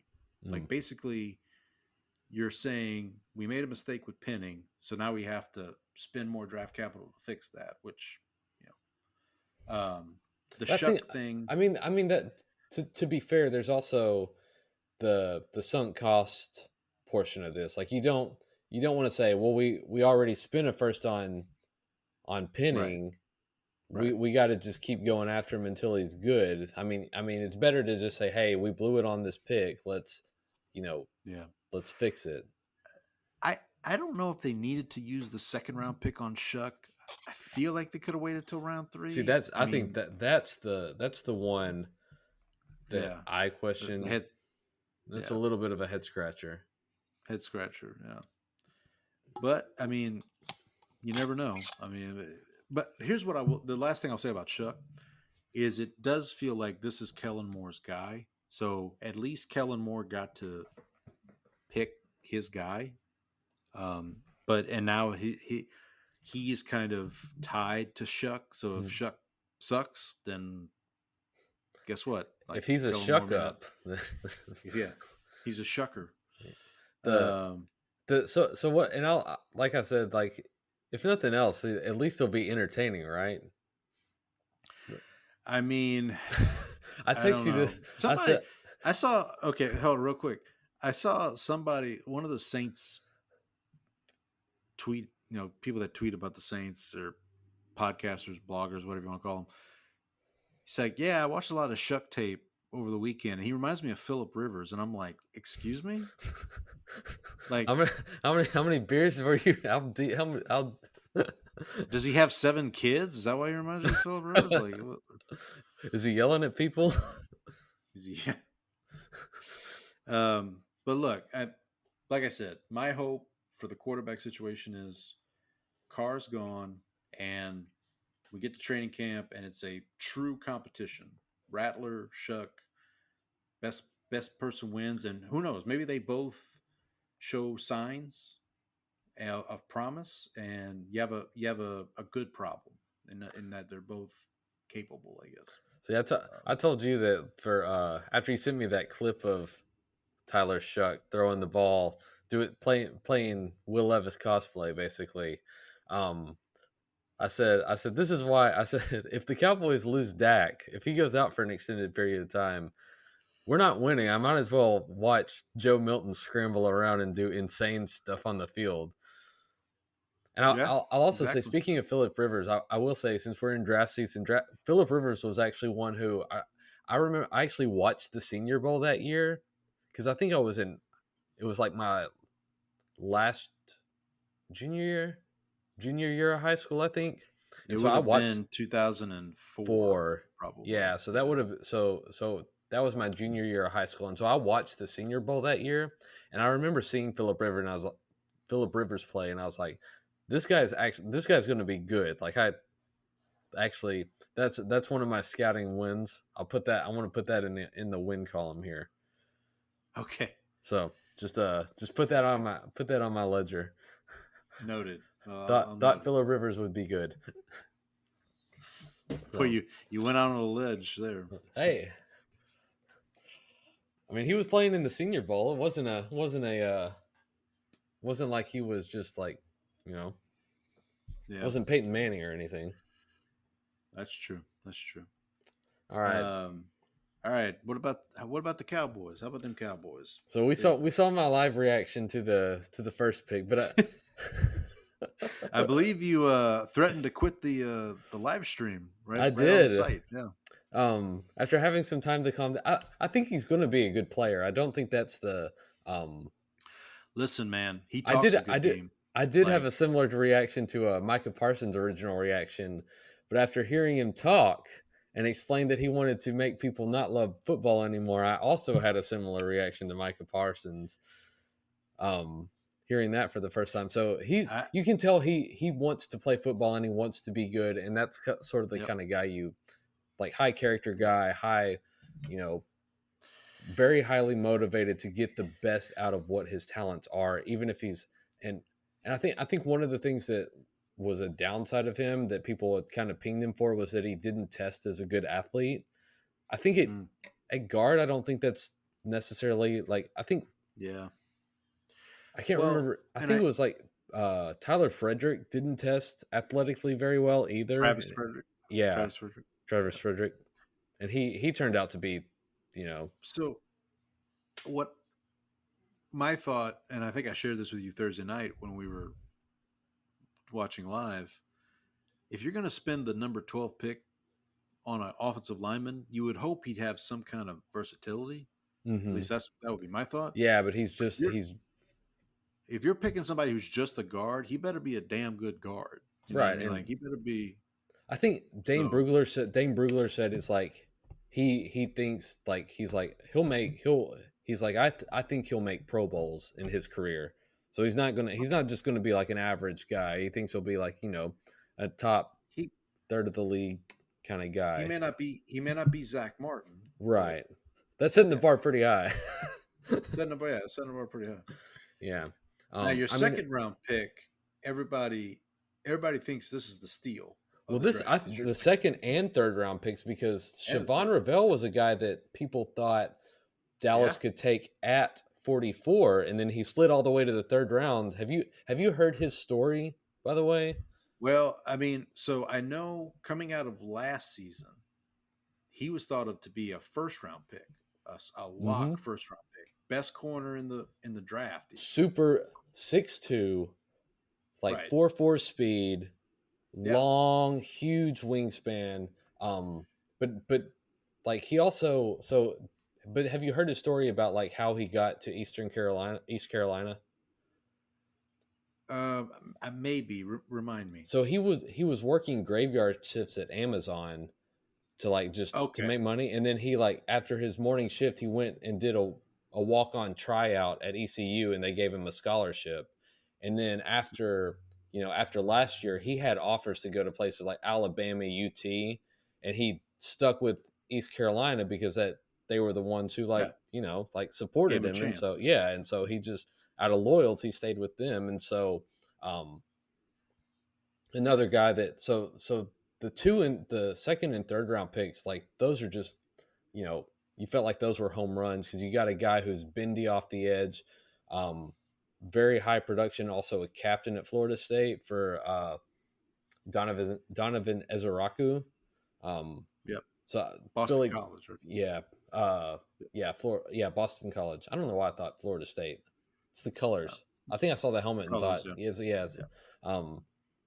He's another one he's another one that everybody thought was going in the first round, like because of the skill set, the test, like. So yeah, for you guys to get him at 44, and you put him on the other side of Micah, and now you've got like, that's a good. Or you can kick Micah inside, and you can run some of those like NASCAR packages too. Like, feel pretty good about that. We also finally on day 3 got my Longhorn. So we got Jaden Blue in the in the 5th round. So we were at the science fair when that happened, and I was like pumped. And then the guy sitting next to me is wearing a UT cap, and he like looks over at me because I got a Cowboys shirt on. And he's like, yeah, we're Cowboys and Longhorns fans. So we just got Blue, and I was like, oh, me too. So like we were like, high fiving and stuff. He was a favorite of Adam at Saints Block Party podcast. He was they were hoping the Saints would pick him, but no such luck. I mean, he's a speed guy. He's got a fumbling issue. I think that's the big knock on him, is that ball security is a problem. But the Longhorns running backs coach was Tashard Choice, who is a former Cowboy, and so I think they probably talked to him about any questions that they might have had. So real quick, I meant to mention this when we talked about Broughton, the Saints drafting Broughton. It's already been Broughton. It's already been Broughton. I totally forgot the Saints hired UT's defensive line coach, Bo Davis, as their defensive line coach. There you go. So that's when you said former coach, that made me think of it. So yeah, so those first 4 picks, man, that's a pretty good haul. Yeah, and then, they brought in they also traded, like after they took Blue, they like pretty much immediately traded up to get Shamar James out of Florida. Kind of needed linebacker depth, so that was another need. I don't know much about Cornelius out of Oregon. So I think that's a good steal for you in round 6. I think I saw him in like rounds 4 to 5. I want to say he is a true tackle. I don't think there's a lot of versatility for him. I want to say he's like 6'7", 6'6". Yeah, but if you got a guy like at 204 is like a swing tackle, you're not too worried about that. Especially no, for sure, yeah. And then maybe you can develop him to maybe take over if. Gosh, I'm blanking on our right tackle's name right now. It's Tyler something. Guyton? Tyler Guyton? No, Guyton's the left tackle. Oh, okay. He's the one who tore his ACL a couple of years back. It's not Tyron Smith. No. If he doesn't come get back up, maybe you can develop Cornelius to kind of take over that spot. And then the defensive tackle Jay Toya out of UCLA. You needed another. They drafted 2 late round defensive tackles. Is it Steele? Yes, Terrence Steele. Terrence Steele. Oh, we're all T's now. There you go. So except for BB, Cooper BB. Oh, that's right, Cooper BB. Center. Oh, we're gonna have to talk to him.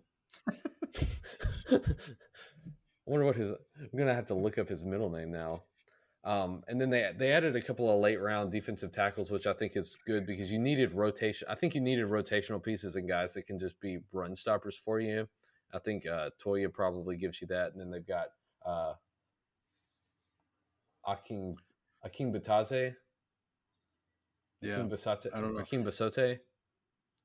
And then you doubled up on linebacker with yeah, sure. No, that you doubled up on running back with Maffa from Clemson. Yeah, and I think his profile. So he's more of like a big body guy who I think had struggled through injuries in like his last season, and so I think the 24 tape isn't necessarily indicative of what he's supposed to be, but he's more of the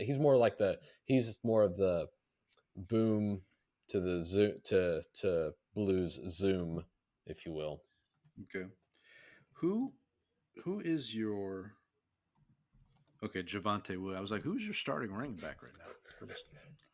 Javonte Williams is really scraping the bottom of the barrel there, aren't we? We could talk to our friend Donnie, the Broncos fan, about that. Oh, and you also have Miles Sanders. It looks like Mm-hmm. Yeah, you they've got got. my guy Deuce Vaughn. I love Deuce Vaughn coming out of Kansas State, We but all did, didn't we, Paul? We all did. yeah, Yeah, so I think they've got a bunch of options. I think that they can cobble together a running back by committee approach now, adding those two pieces. I think so. I think they're okay at running back. It's just you still want to see them do something at wide receiver. So I've seen kind of like you have seen just a range of grades on the Cowboys. yep. Um, but I was pretty happy, especially with those. Like once you get through with those But first I will five say picks. most of the grades I've seen for the Cowboys have been like B plus, A minus Yeah, range. it's like maybe Booker was a bit of a reach due to position, but you're still getting a decent player. And then the rounds 2 and 3 really I think they just knocked it out of the park there. Yeah, I agree. All right, do you want to talk about some of the other draft classes that caught our eye, as it were? Absolutely. Let's Our you know likes and dislikes, maybe. yeah, we can say if we Uh, like it or if we think that. Well, it sucks. Thank you, Frank. Um, I guess I'll start. We can just go back and forth.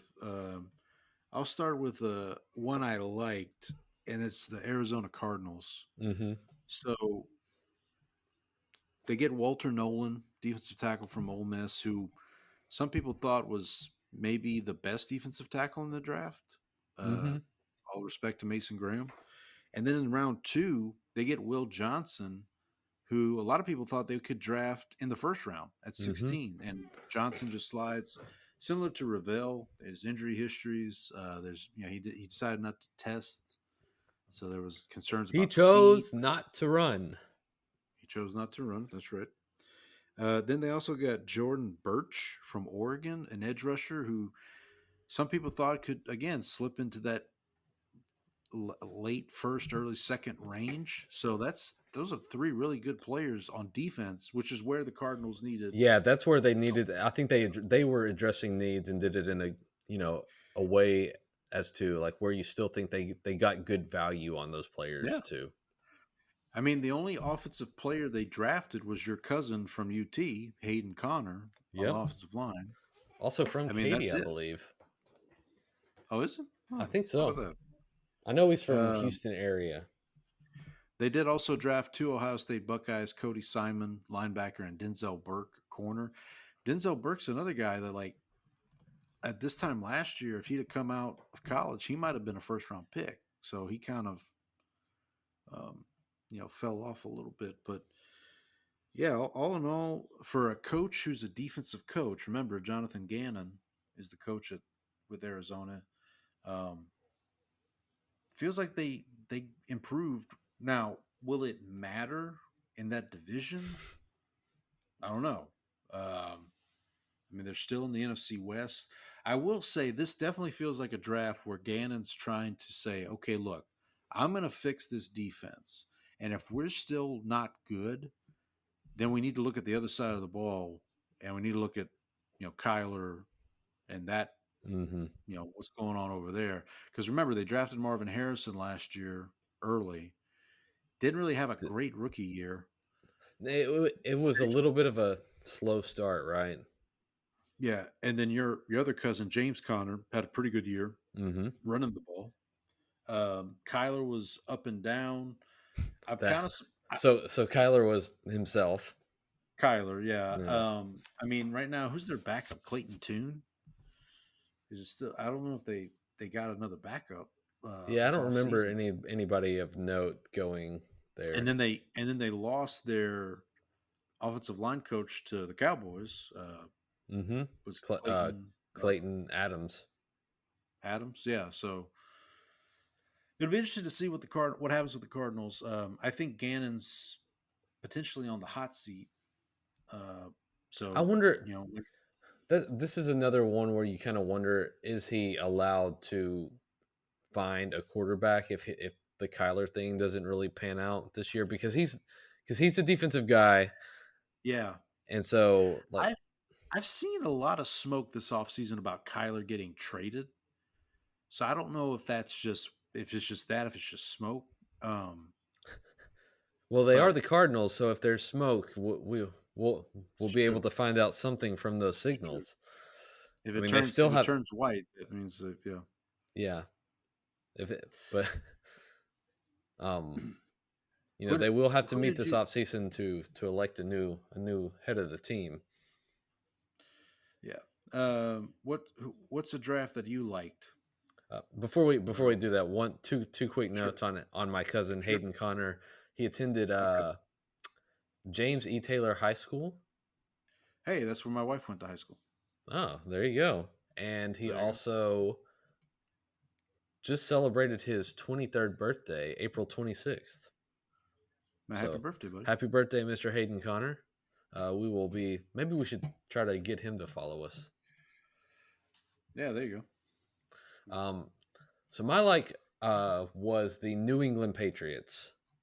I just think because the thing going into this draft was that they had kind of added a few like minor pieces in free agency, particularly on offense. But this felt like they just threw picks into getting him, offensive line help. They went Will Campbell with the first pick.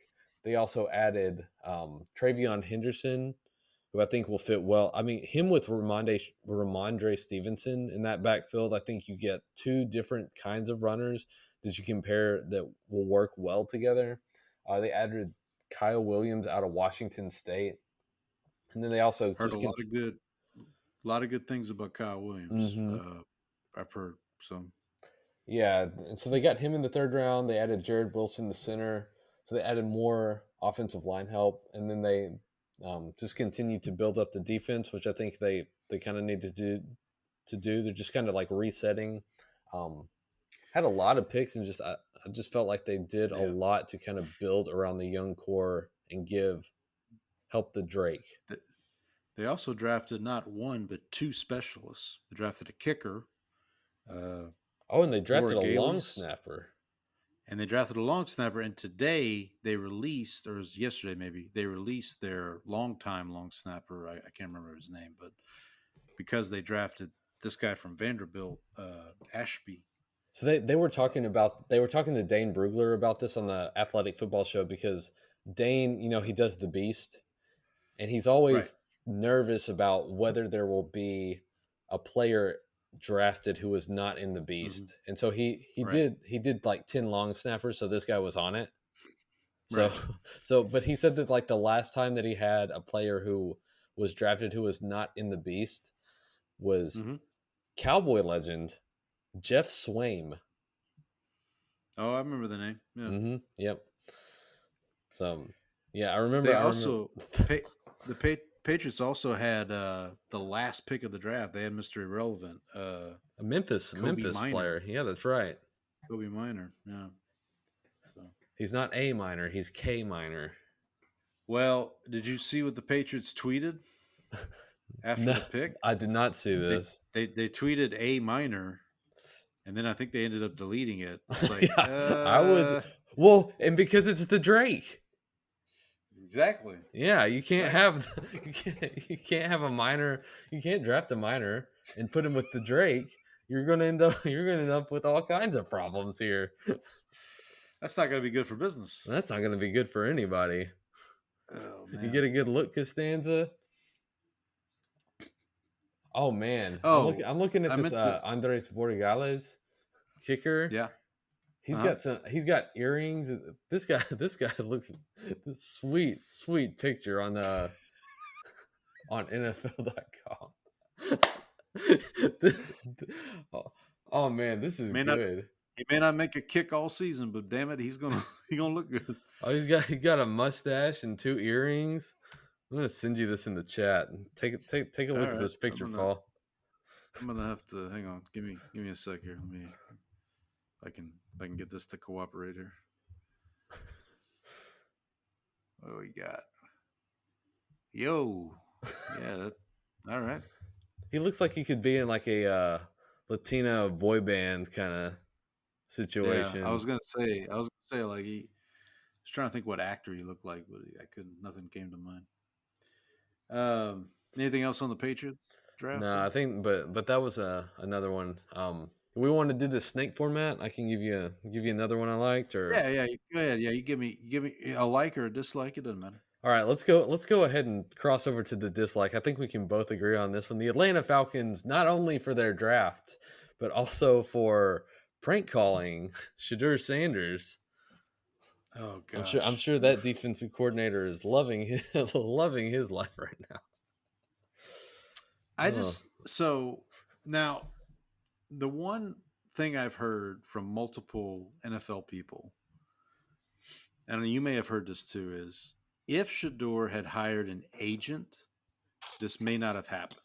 Have you heard this theory? No, but so enlighten basically, if you have an agent, then it's the agent's contact information that is given to the teams. So they contact the agent, who then lets the player know. But in this case, because Shador didn't have an agent, they had to give his cell phone number, or this burner phone or whatever they gave him. And then now, look, still not a great look here. Still not a great look. And he's not the only one. There was talk of, I think, yeah, I do remember hearing a couple other players have come out and said, yeah, we got prank calls too. So I don't know. The one somebody on Rich Eisen's show had a great idea. What they need to do is FaceTime, because if you do FaceTime, then it's then for sure it's open and shut, right? It's but I don't know. But also too, go touch grass, man. Yeah, these people prank calling. The Falcons real quick. We talked about it Thursday night. To give up a first round pick to move up 20 spots to pick James Pierce, which he could be good. That's not the risk I'm taking. I'm spending 2 first round picks on, right? Right. I mean, that was their problem last year. Was their defense was bad, but still right. And listen, I'm speaking as a fan of a team that has to play the Falcons twice a year. I really thought their Jalen Walker pick was good. I thought it was a good pick. Mm-hmm. The Pierce one, though, is I get why you do it, but you also, and I also get why the Rams did the trade, because now the Rams have 2 first round picks next year. What might be post Matthew Stafford time finally. Yeah, the year to get a quarterback, and they might need one, to your point, with Matthew Stafford on his last legs. Sorry, I was pulling up the Falcons. They also the thing is they also don't have a lot of assets to no. So they had 1, 2, 3, 4, 5 picks in this draft, and so I will say they also 2 of their other picks they spent both on safeties. They picked Xavier Watts from Notre Dame and Billy Bowman from Oklahoma. 2 good players. Again, don't get me wrong, but that's what you're using your draft capital on. Don't they have Jesse Bates? I mean, don't they have they have? I don't know. Just a weird draft for them. They drafted 2 edges and 2 safeties and an offensive tackle, and that's right. I mean, what are we doing here, folks? Yeah, I don't know. But definitely a head scratcher. But again, a year from now, we might say, man, they actually did the right thing, But I'm going to go with another one of my likes, if that's okay. Mm-hmm. And let's just go to Cleveland. Here's what I liked about what Cleveland did. So let's go back to Thursday night. So they trade back with Jacksonville. They get an extra first-round pick. We just talked about this with the Rams. That first-round pick for Cleveland could end up being a top 10 pick from Jacksonville. I mean, no disrespect to Travis Hunter, but there's no guarantee that Jacksonville's, at worst, it's a top 15 pick, in my opinion. And Cleveland themselves are probably going to have a top 5 or 10 pick already. So you're looking at 2 top 15, top 10 picks They potentially. they've got Joe Flacco ready to step in and start. Well, yeah, we'll get to that in a second. Then you get Mason Graham, who might have been one of the better defensive players in the whole draft. I really like the linebacker they got from UCLA, Schlesinger, who's a tackling machine. They get the other Ohio State running back, Judkins. They got Harold Fannin, who a lot of people liked at tight end. They got 2 running backs. They got Judkins and they got Dylan Sampson from Tennessee, who's another good running back. Here's what I did not realize until today. When I was looking at this to prepare. The Shador pick was their last pick in the draft. And they used it after having already taken Dylan Gabriel. Now, here's my thought. And I heard someone else, I can't remember who it was, but someone else kind of formulated this, and it makes sense to me. So just bear with me here. The Browns currently have the worst contract in the NFL in Deshaun Watson, by far. Yep. So what do they need? They need a quarterback who's good and who's cheap, right? Mm-hmm. So why not take two bites at the apple with Shador and Dylan Gabriel, and if you hit on one of them or even both of them, now you go into next season. Even if you miss on both of them, going into next season, you have 2 first-round picks, and we just talked about this. Like next, so I have no problem with them doing it. Well, the question will be like, how are you going to know that you hit or missed on both of them in 1 year? That's the thing. Now, the person I feel bad for is Kenny Pickett, because Kenny Pickett's sitting at home like, you know what? What am I supposed to do? I just got traded here. They were, and I've heard this talked about. You just mentioned Joe Flacco, and what I've heard is, yeah, Flacco's probably going to be the starter week 1 because he's just a veteran. But Kenny Pickett could be the odd man out because you're not going to keep 4 quarterbacks on your roster. So 5. I mean, one of them will be on IR. Well, you're right. But you know what I mean. Yeah. 4 active quarterbacks. I mean, 4 active quarterbacks. And they should do it just for the. They should do it. Again, what I imagine they're going to do is they're going to let Flacco they're going to probably go into training camp with, okay, we know Flacco can play. Like if we have to play a game tomorrow, Flacco can get in there. He can get it done. We need to figure out from these other 3 quarterbacks who's good. We have to figure out which of these 2 are serviceable, and then go from there. So I would say, and you've already got kind of a head start on knowing that Kenny Pickett is probably not. Right. And I mean, I don't know if you can trade him again. I mean, my God, getting traded twice in one offseason, that'd be crazy. But with the Shador thing, and I've heard a lot of people talk about it, obviously it was the big topic over the weekend that he fell and all that stuff. I mean, we always knew there was a strong, and as we got further on it, there was a strong possibility that he was not going to go in the first round. Like that was totally within the realm of possibility. The fact that other quarterbacks like Tyler Shough started going ahead of him, I think it's a testament to the fact that he did not test well. I think I heard, was it you that told me the rumor that the Giants put in an install and then he basically didn't learn it, and then I didn't hear it. So what I heard was that the Giants put an install in for his interview, like gave him one just to kind of learn. He showed up and hadn't learned it, and then seemed offended that they had asked him to learn it. I don't know if that's true. That's what I heard, but that's the thing is like if you aren't a blue chip prospect who's going to come in and people know or are, like a Trevor Lawrence or Peyton Manning, that people are, sold that you're going to change the franchise. If people have questions about your playing ability, you don't have the capital to basically, the luxury of, just saying I'm going to do things my way or whatever, because like you're not good enough to overcome all that. Like people will, if you're awesome. I mean, look at Shadur's dad. He was, Right. always front and center, and people went out of their way to add him to the team because he was awesome and he changed things. If you don't think Shadur is that, and I don't know that necessarily he is, like people aren't going to deal with the headache and the circus that might come along with it.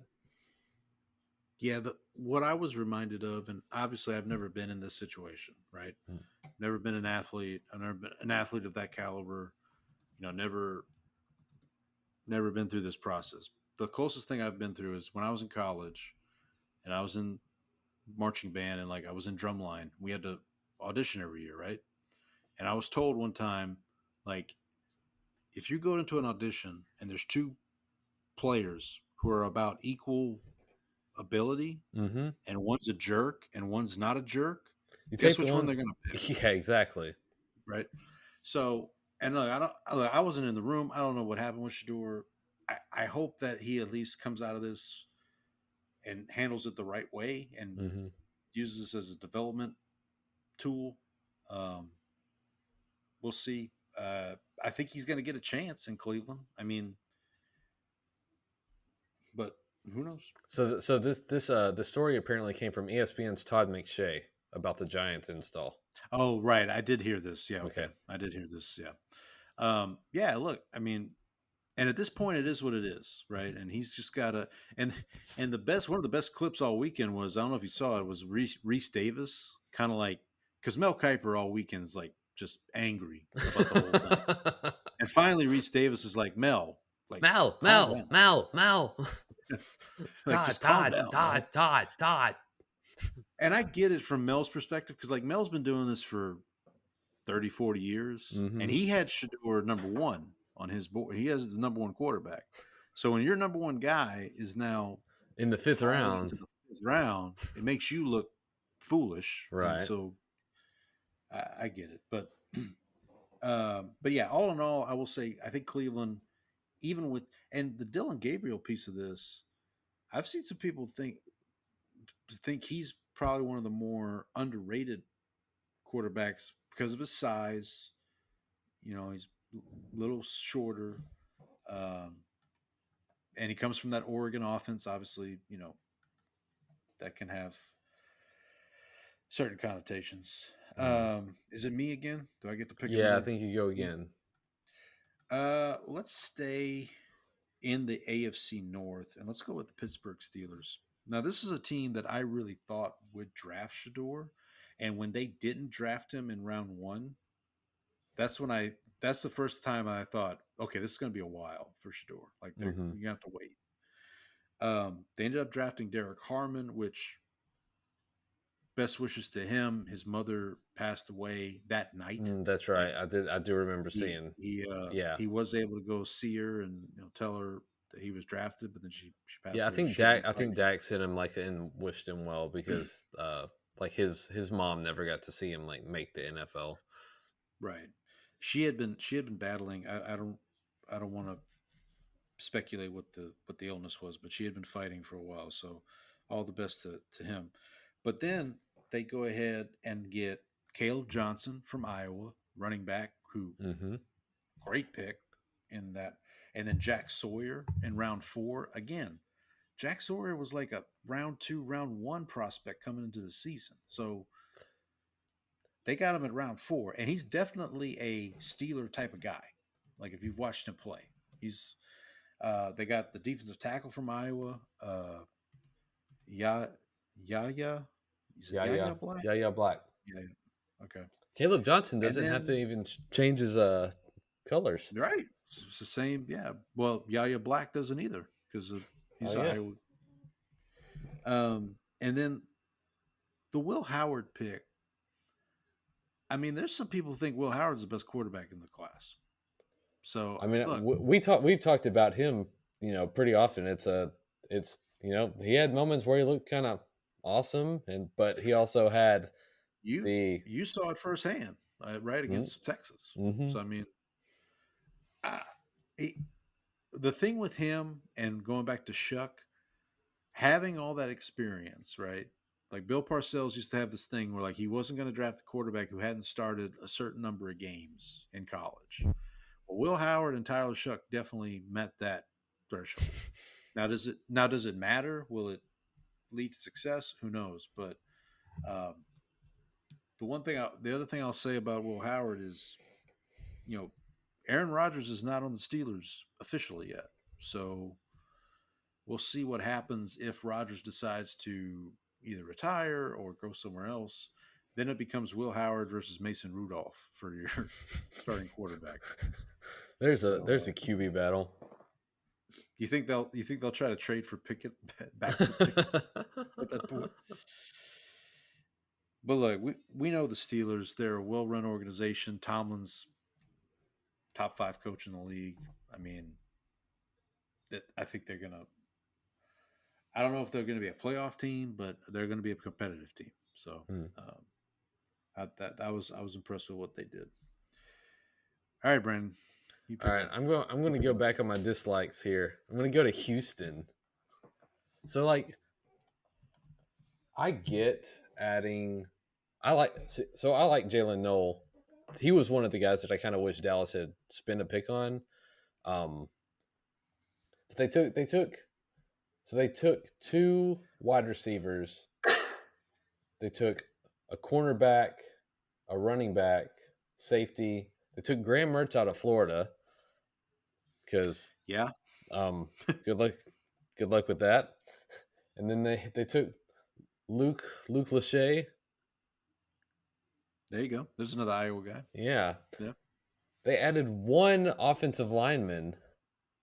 Like the entire point of their offseason was, hey, our offensive line was really bad last year. Right. Shouldn't we rebuild it? No.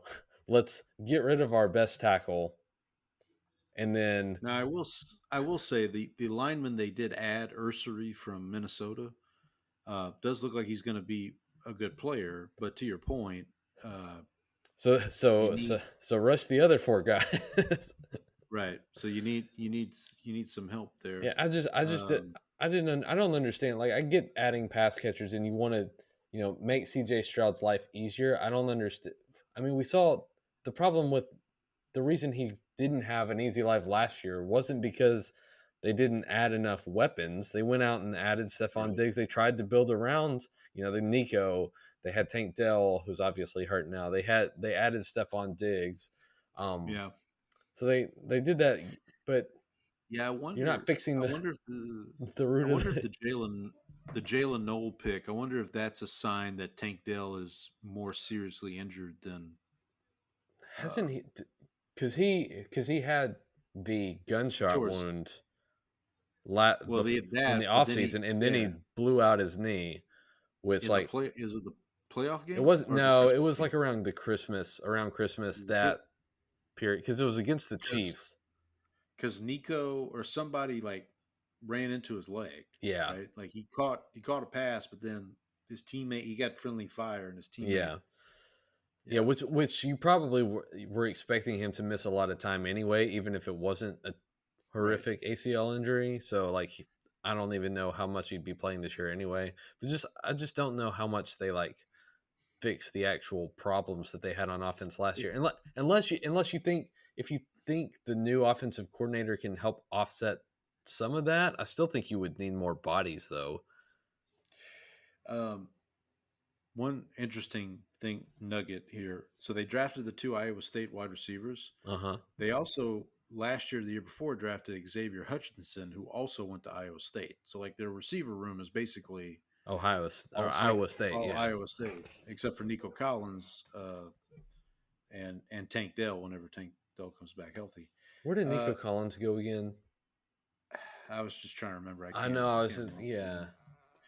What I will say for Houston though, the trade back with the Giants so that the Giants can come up and get Dart. I was thinking today, I was like, yeah, that was a pretty good trade back. And then I remembered they didn't get a first round pick for that, right? Right. They only got like a second rounder or something next year. So I think on Thursday night I was like, okay, that's a good trade back for Houston. And then when I saw they picked Higgins, I was like, okay, that's a good trade. Now it's interesting that his comp is Nico Collins, and obviously the Texans already have Nico Collins. Nico Collins, who So went to Michigan, by the way. Michigan? Okay. Yep. I would not have guessed that. I would have guessed. I was going to say Arizona or yeah, Arizona I would State. guess like a Big 12 or Pac-12 school. The Graham Mertz pick, I don't know if that's like just taking a flyer on somebody. On a developmental guy? Maybe he turns into Taysom Hill for you. I don't know. I guess. I mean, because I'm not saying this just because I'm a Saints fan and I've watched them for the last several years. I think everybody's kind of looking for a Taysom Hill, like Swiss Army knife type player that you can use. Like, I think Sean Payton calls it a joker, right? Uh-huh. Like, with the Broncos. But maybe that's their thought. Luke Lachey, look, I watch a lot of Iowa football. I can tell you one thing is they know how to build tight ends, right? So, George Kittle, TJ Hawkinson, Noah Fant, they can. So I wouldn't put Lachey in that category, but he was pretty good. He's not related to Nick Lachey. He is not. No, not that I'm aware of. No. All right. Any more on Houston? No, I'll go back to teams that I liked. I liked what Chicago did. Yeah. Adding Colston Loveland, and then also they took my boy Luther Burden III. That was a steal. Yeah, they got Shamar Turner in the second round too. Added another offensive lineman there in the second at pick 56. So I think I think Burden's the one piece of this that I just really love though. Just getting him, a guy who was like a first round talent coming into this draft too. Well, they got probably our favorite pick of the whole draft. Luke Newman. Offensive guard from, Mr. Newman. Yeah. Hello, Newman. Hello, Newman. And the Zay Frazier pick from UTSA, fast guy. I want to say he ran a 4.4, maybe. So his name's not pronounced Za, like pizza. Oh, maybe it is. I don't know. They also got the running back from Rutgers, who a lot of people had highly rated coming into the draft. Again, a very deep running back class this year. Yep. Look, I reached out to Andy, the Bears fan, to kind of get his thoughts. He was actually on a cruise last week, so he was kind of out of commission, out of pocket, as it were. So, but he seemed relatively pleased. I meant to ask this question with the Patriots, but I'll ask it for both the Patriots and the Bears. Are we getting to a point with these two teams where, when the offseason started and they hired Vrabel and they hired Ben Johnson respectively, it's like, okay, these teams might become playoff, maybe contenders. Are we getting to the point where now it's like they almost have to make the playoffs, otherwise it's a disappointment? No, I don't think. No, I don't think so, because especially like if you're, I mean, the Patriots are coming off a 4-win season, right? Yeah, like the Bears. Why should we ever have any expectations for the Bears? That's true. I don't know. Like, I just wonder, like, for me, sometimes I'll start with a team. I'll look at a team going into the offseason. I'm like, if this team makes the right moves, maybe they can make some noise. And then they just kind of do these moves, and you get to a point where it's like, well, hell, at this point, you better be making the playoffs. Like, if you're going to hire Mike Vrabel and fix your offensive line, and you're going to get, you're going to sign Stephon Diggs, and you're going to, do all this stuff. I mean, I think Chicago is probably closer than New England. New England, right. I think there's a way where, or a world in which these teams can make the playoffs, but I don't think you brand it as a disappointment if they don't. Just you want to see marginal improvement. It will upset me a little bit if Dennis Allen makes the playoffs this year. If I'm being honest, Of course, it will. I'll be happy. I'll be happy for Andy and my Bear fan friends. Is it to me? It's back to you. You can close yours So out with the next two, I believe.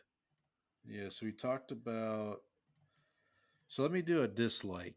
And this dislike, I'm being a little smart aleck when I say I dislike this draft because it actually is good, and that's Tampa Bay. Um, Obviously, Tampa Bay is the defending NFC South Division champs, and they just always draft well, man. Like they're kind of like a low key version of the Eagles, if I'm being honest. Like they just always end up making these moves. So on Thursday night they go with Ibuka from Ohio State, which again I thought about this today because if you remember, correct if I'm wrong, but didn't Chris Godwin miss a lot of last season with an injury? I think so. So I'm wondering if this Ibuka pick is a sign that maybe Godwin's not 100% coming back, or you can, you're just like drafting his eventual replacement. That too. That could be it too. I mean, and Mike Evans is probably on the back end of his career, I would say. But yeah, you have Ibuka. They drafted two really good corners. Benjamin Morrison, who again, another guy who probably could have gone in the first round at this time last year. Jacob Parrish from Kansas State, another speedster. Two edge rushers, David Walker from Central Arkansas, who probably a little bit raw, but they can work with him. Elijah Roberts from SMU. And then Tez Johnson, who's the smallest guy in the draft. I want to say he's only like 158 pounds or something like that. But makes people miss. If you look at his tape from the Senior Bowl, he's shifty. I mean, he I remember there was a lot of talk about just how small he was. Just because he's like, he might be small compared to me. Right, which is probably why he went in the 7th round. Right. But, and then I know one of their undrafted free agents was this big fellow from Florida who's like 440 pounds, defensive lineman. Easy, big fella. Yeah. I forget his name. Watson, I want to say is his last name. Mm-hmm. But so they ended up with the biggest guy in the draft and the smallest guy in the draft. But yeah, this is more just me. Like, I dislike it just because of how good it is. I mean, Tampa, they always seem to find these kind of diamonds in the rough. I'm actually kind of surprised they didn't.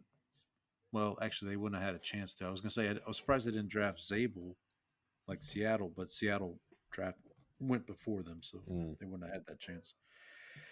And then my last this one, I don't know. It's the Raiders. Again, I kind of put them in the same category as Arizona. I really like what they did, but I don't know how much of a difference it's going to make in their division. Let me just pull up what their haul was here. Just give me a second. So the Raiders went Genty in round 1, which I know running back in the top 10. It's a gamble, but they did it. Jack Besh, the wide receiver out of TCU, who obviously has had some personal tragedy in the last year with his brother being one of the victims of the attack in New Orleans. Mm-hmm. I really like the Darian Porter selection, the corner from Iowa State. Good corner. They got a couple of good offensive linemen, Caleb Rogers from Texas Tech, Charles Grant from William & Mary. Again, maybe a developmental. And then Deontay Thornton from Tennessee. This is a classic Raiders receiver pick. This is like... He's fast. It's like drafting Darius Haywood-Bay, but doing it in the 4th round. That's a much better use of resources. Right. Absolutely. Now, I will say in round 6, they picked He's listed as a receiver, but he played quarterback at Montana State, Tommy Malott. And then 2 picks later, they picked quarterback Cam Miller from North Dakota State. So they basically picked 2 quarterbacks within like 3 picks of each other. So Small school QBs. probably not ideal. I mean, look, Gino's going to be there. I think Gino's deal is technically just a 1-year deal. They can get out of it after this year if they want to. But again, we'll see what happens next year with that quarterback class. I don't think Pete Carroll's going there to lose. No, like, he's not going to. He didn't have a lot of time to spend on a rebuild. Right. So we'll see. I mean, look, they obviously had Bowers. Is it possible they get Offensive Rookie of the Year back-to-back years? They had Bowers last year. Maybe have Genty this year. We'll see. Possible. Anything's possible. But did you have another? Yeah, I think I like, and I'll keep it simple here. I like the Jacksonville draft just because they went after Travis Hunter, went and got him. I also like the fact that they added Tootin in the 4th round. He was kind of another guy that I liked for the Cowboys. They also have the added Ransaw from Tulane. I kind of like too in the second, or no, Speed. round 3. Fast. Yeah, fast. Yeah. I also like the Wyatt Milam, the offensive guard or tackle from West Virginia. Oh, the Jack Kaiser, the linebacker out of Notre Dame too. Jack Kaiser. Yeah. That's kind of a good value pick there. So yeah, I think it's a good look. And again, I understand from their perspective why they do it, why they made the trade up for Hunter. Yeah, you might miss. You have your quarterback. You have Trevor Lawrence, right? Like you're pretty much gonna. I don't think you would be going into next year's draft saying we need a quarterback or we need. So not having a 1st-round pick next year may not be the end of the world for you. And so and that division is wide open, right? Like we just talked about Houston. I don't think Indianapolis is going to be much better this year. And Tennessee. You mean you're not? Even though I do. You're not threatened by the team that's running a quarterback competition between Anthony Richardson and Daniel Jones. You don't think that team's going to challenge for divisional supremacy? Do not forget they drafted Riley Leonard. Oh yes, that's right. Notre Dame also. Now, what I will say with Tennessee, I feel like Tennessee's draft was very good. Obviously, they got Cam Ward, but they also drafted like tools. Like they ended up getting Cam Ward's receiver from Miami, Restrepo. Not in a bad way. Like not like this guy's a total tool. No. not that. Yeah. Good tools, yeah. But they also got IU Manor from Stanford. They drafted another receiver from Florida. So I do like that. But getting back to Jacksonville, feels like they should be in a position to compete for that division this year. Absolutely. As long as they can keep Lawrence healthy. So we'll see. Any other teams you want to talk about for the draft? Any other big picture? Well, I did want to ask one big picture thing. Okay. So we've talked a little bit about the quarterback. Yeah, we talked a little bit about the quarterbacks that got drafted. Obviously, Cam Ward. We talked about Shador. We talked about all this. Your guy, Quinn Ewers, had to wait around.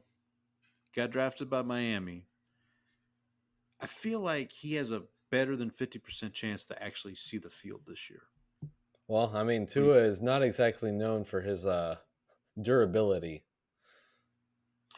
And I think but do you think he fits McDaniel's offense? I mean, he kind of the timing-based system. Yeah. Because that was not a destination I thought for Ewers. No, and the thing is, like, he doesn't have like the sort of arm strength, so he's going to have to kind of operate in that. I don't know. I've never been a huge fan of his arm strength. I've always sort of thought that he kind of like wasn't able to drive the ball very well, and his balls can get his passes can get can get a little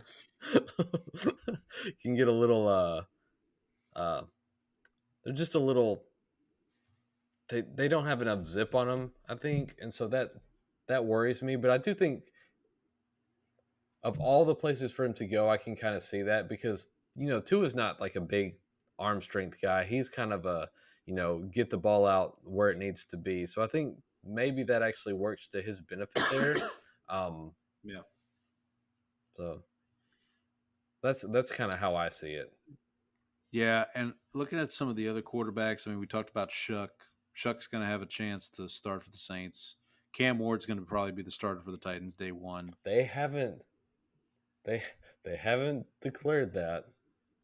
Yeah, well, I would be surprised. I'll put it that way. We talked about the Cleveland thing. Kyle McCord, who I really like coming out of Syracuse, he ends up going to Philly, which he's basically taking the Kenny Pickett role, or the Tanner McKee role, I guess. Trying to think what other quarterbacks were selected. I feel like there's one I'm missing. But oh yeah, the Dolphins added Zach Wilson this offseason. They did. I forgot about that. They did. Zach Wilson. So I'm just looking to see. We talked about Will Howard with the Steelers. I feel like Will Howard's got a chance to maybe play this year. Depends on the Rodgers thing. Mm-hmm. One guy we did not talk about, Jalen Milroe, going to Seattle. So I will remind folks that the new offensive coordinator for the Seahawks is Clint Kubiak, who was with the Saints last year. And what did he like to do with the Saints? He liked to use Taysom Hill. Jalen Milroe could be their Taysom Hill for a little bit until they figure out throwing the ball, figure out the... Yeah, Jalen Milroe does need to figure out how to throw the ball. Right. But this is kind of a good situation for him. Like, Sam Darnold's not going to light the world on fire, I don't think. No disrespect to Sam Darnold. But, like, you can use Jalen Milroe right now in a Taysom Hill type role.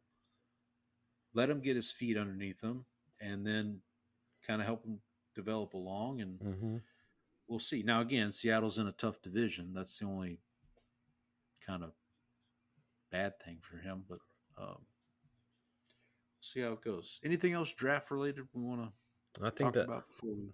Not that I can think of. I think we hit the main points. All right. So where to next? I don't think we have a draft set up for this week. Yeah, I think we're all drafted out. We're drafted out. Maybe next week. Maybe we can get something going next week. So do we maybe want to call it there, or do we want to do? Yeah, I think we can. I think we can call it there for this week. Okay. We've been working on stuff. I do think the live show went really well. So I think that's something that we may be able to squeeze into. Thanks to everybody who checked us out on the live show. If you want to go back and listen to it, it's on YouTube or it's on Spotify also. Yep. We are working on some more guests, hopefully, that we can get on the show at some point. The schedule release is in 2 weeks. I want to say it's May 14th. Yeah, 2 weeks from Thursday tomorrow. No, 2 weeks from tomorrow, I think. Okay. From Wednesday. It's on a Wednesday, I'm pretty sure.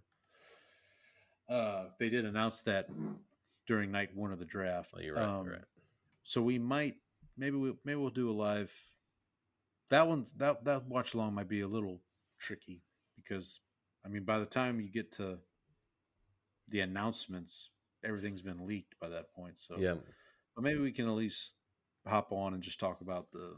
Maybe we could do a live reaction after the show. We can hop on YouTube. That works. Join and Talk about your team's matchups. Yeah, because I know We can Saints do and Cowboys. We could do live over unders. There you go. Let's do that. Let's shoot for that. We'll fire up rebet and see what the numbers are. I looked at a couple today, but they're probably going to change by that point. Well, not by too much. I mean, maybe half a win Not or by so. too much, Yeah. but yeah. I know Cowboys and Saints do not play each other this year, unless it's the playoffs. But, and we're both in there, right? Paul, I think did you say you thought you told me you think the Saints are the worst team in the NFC this year? I did text you Friday or Saturday and said I think the Saints are going to have the worst record in the NFC, and you said something along the lines of, "That's a bold claim when the Giants exist." Look, I just don't see it. I don't see it happening for the Saints. I got to tell you, I don't see that happening. Look, I hope I'm wrong. Like, don't get me wrong. Don't read me the wrong way. I hope I'm wrong. But it might be a rough season for you, boy, coming up. But anyway, so next week, I just hope our quarterback stays healthy. Right.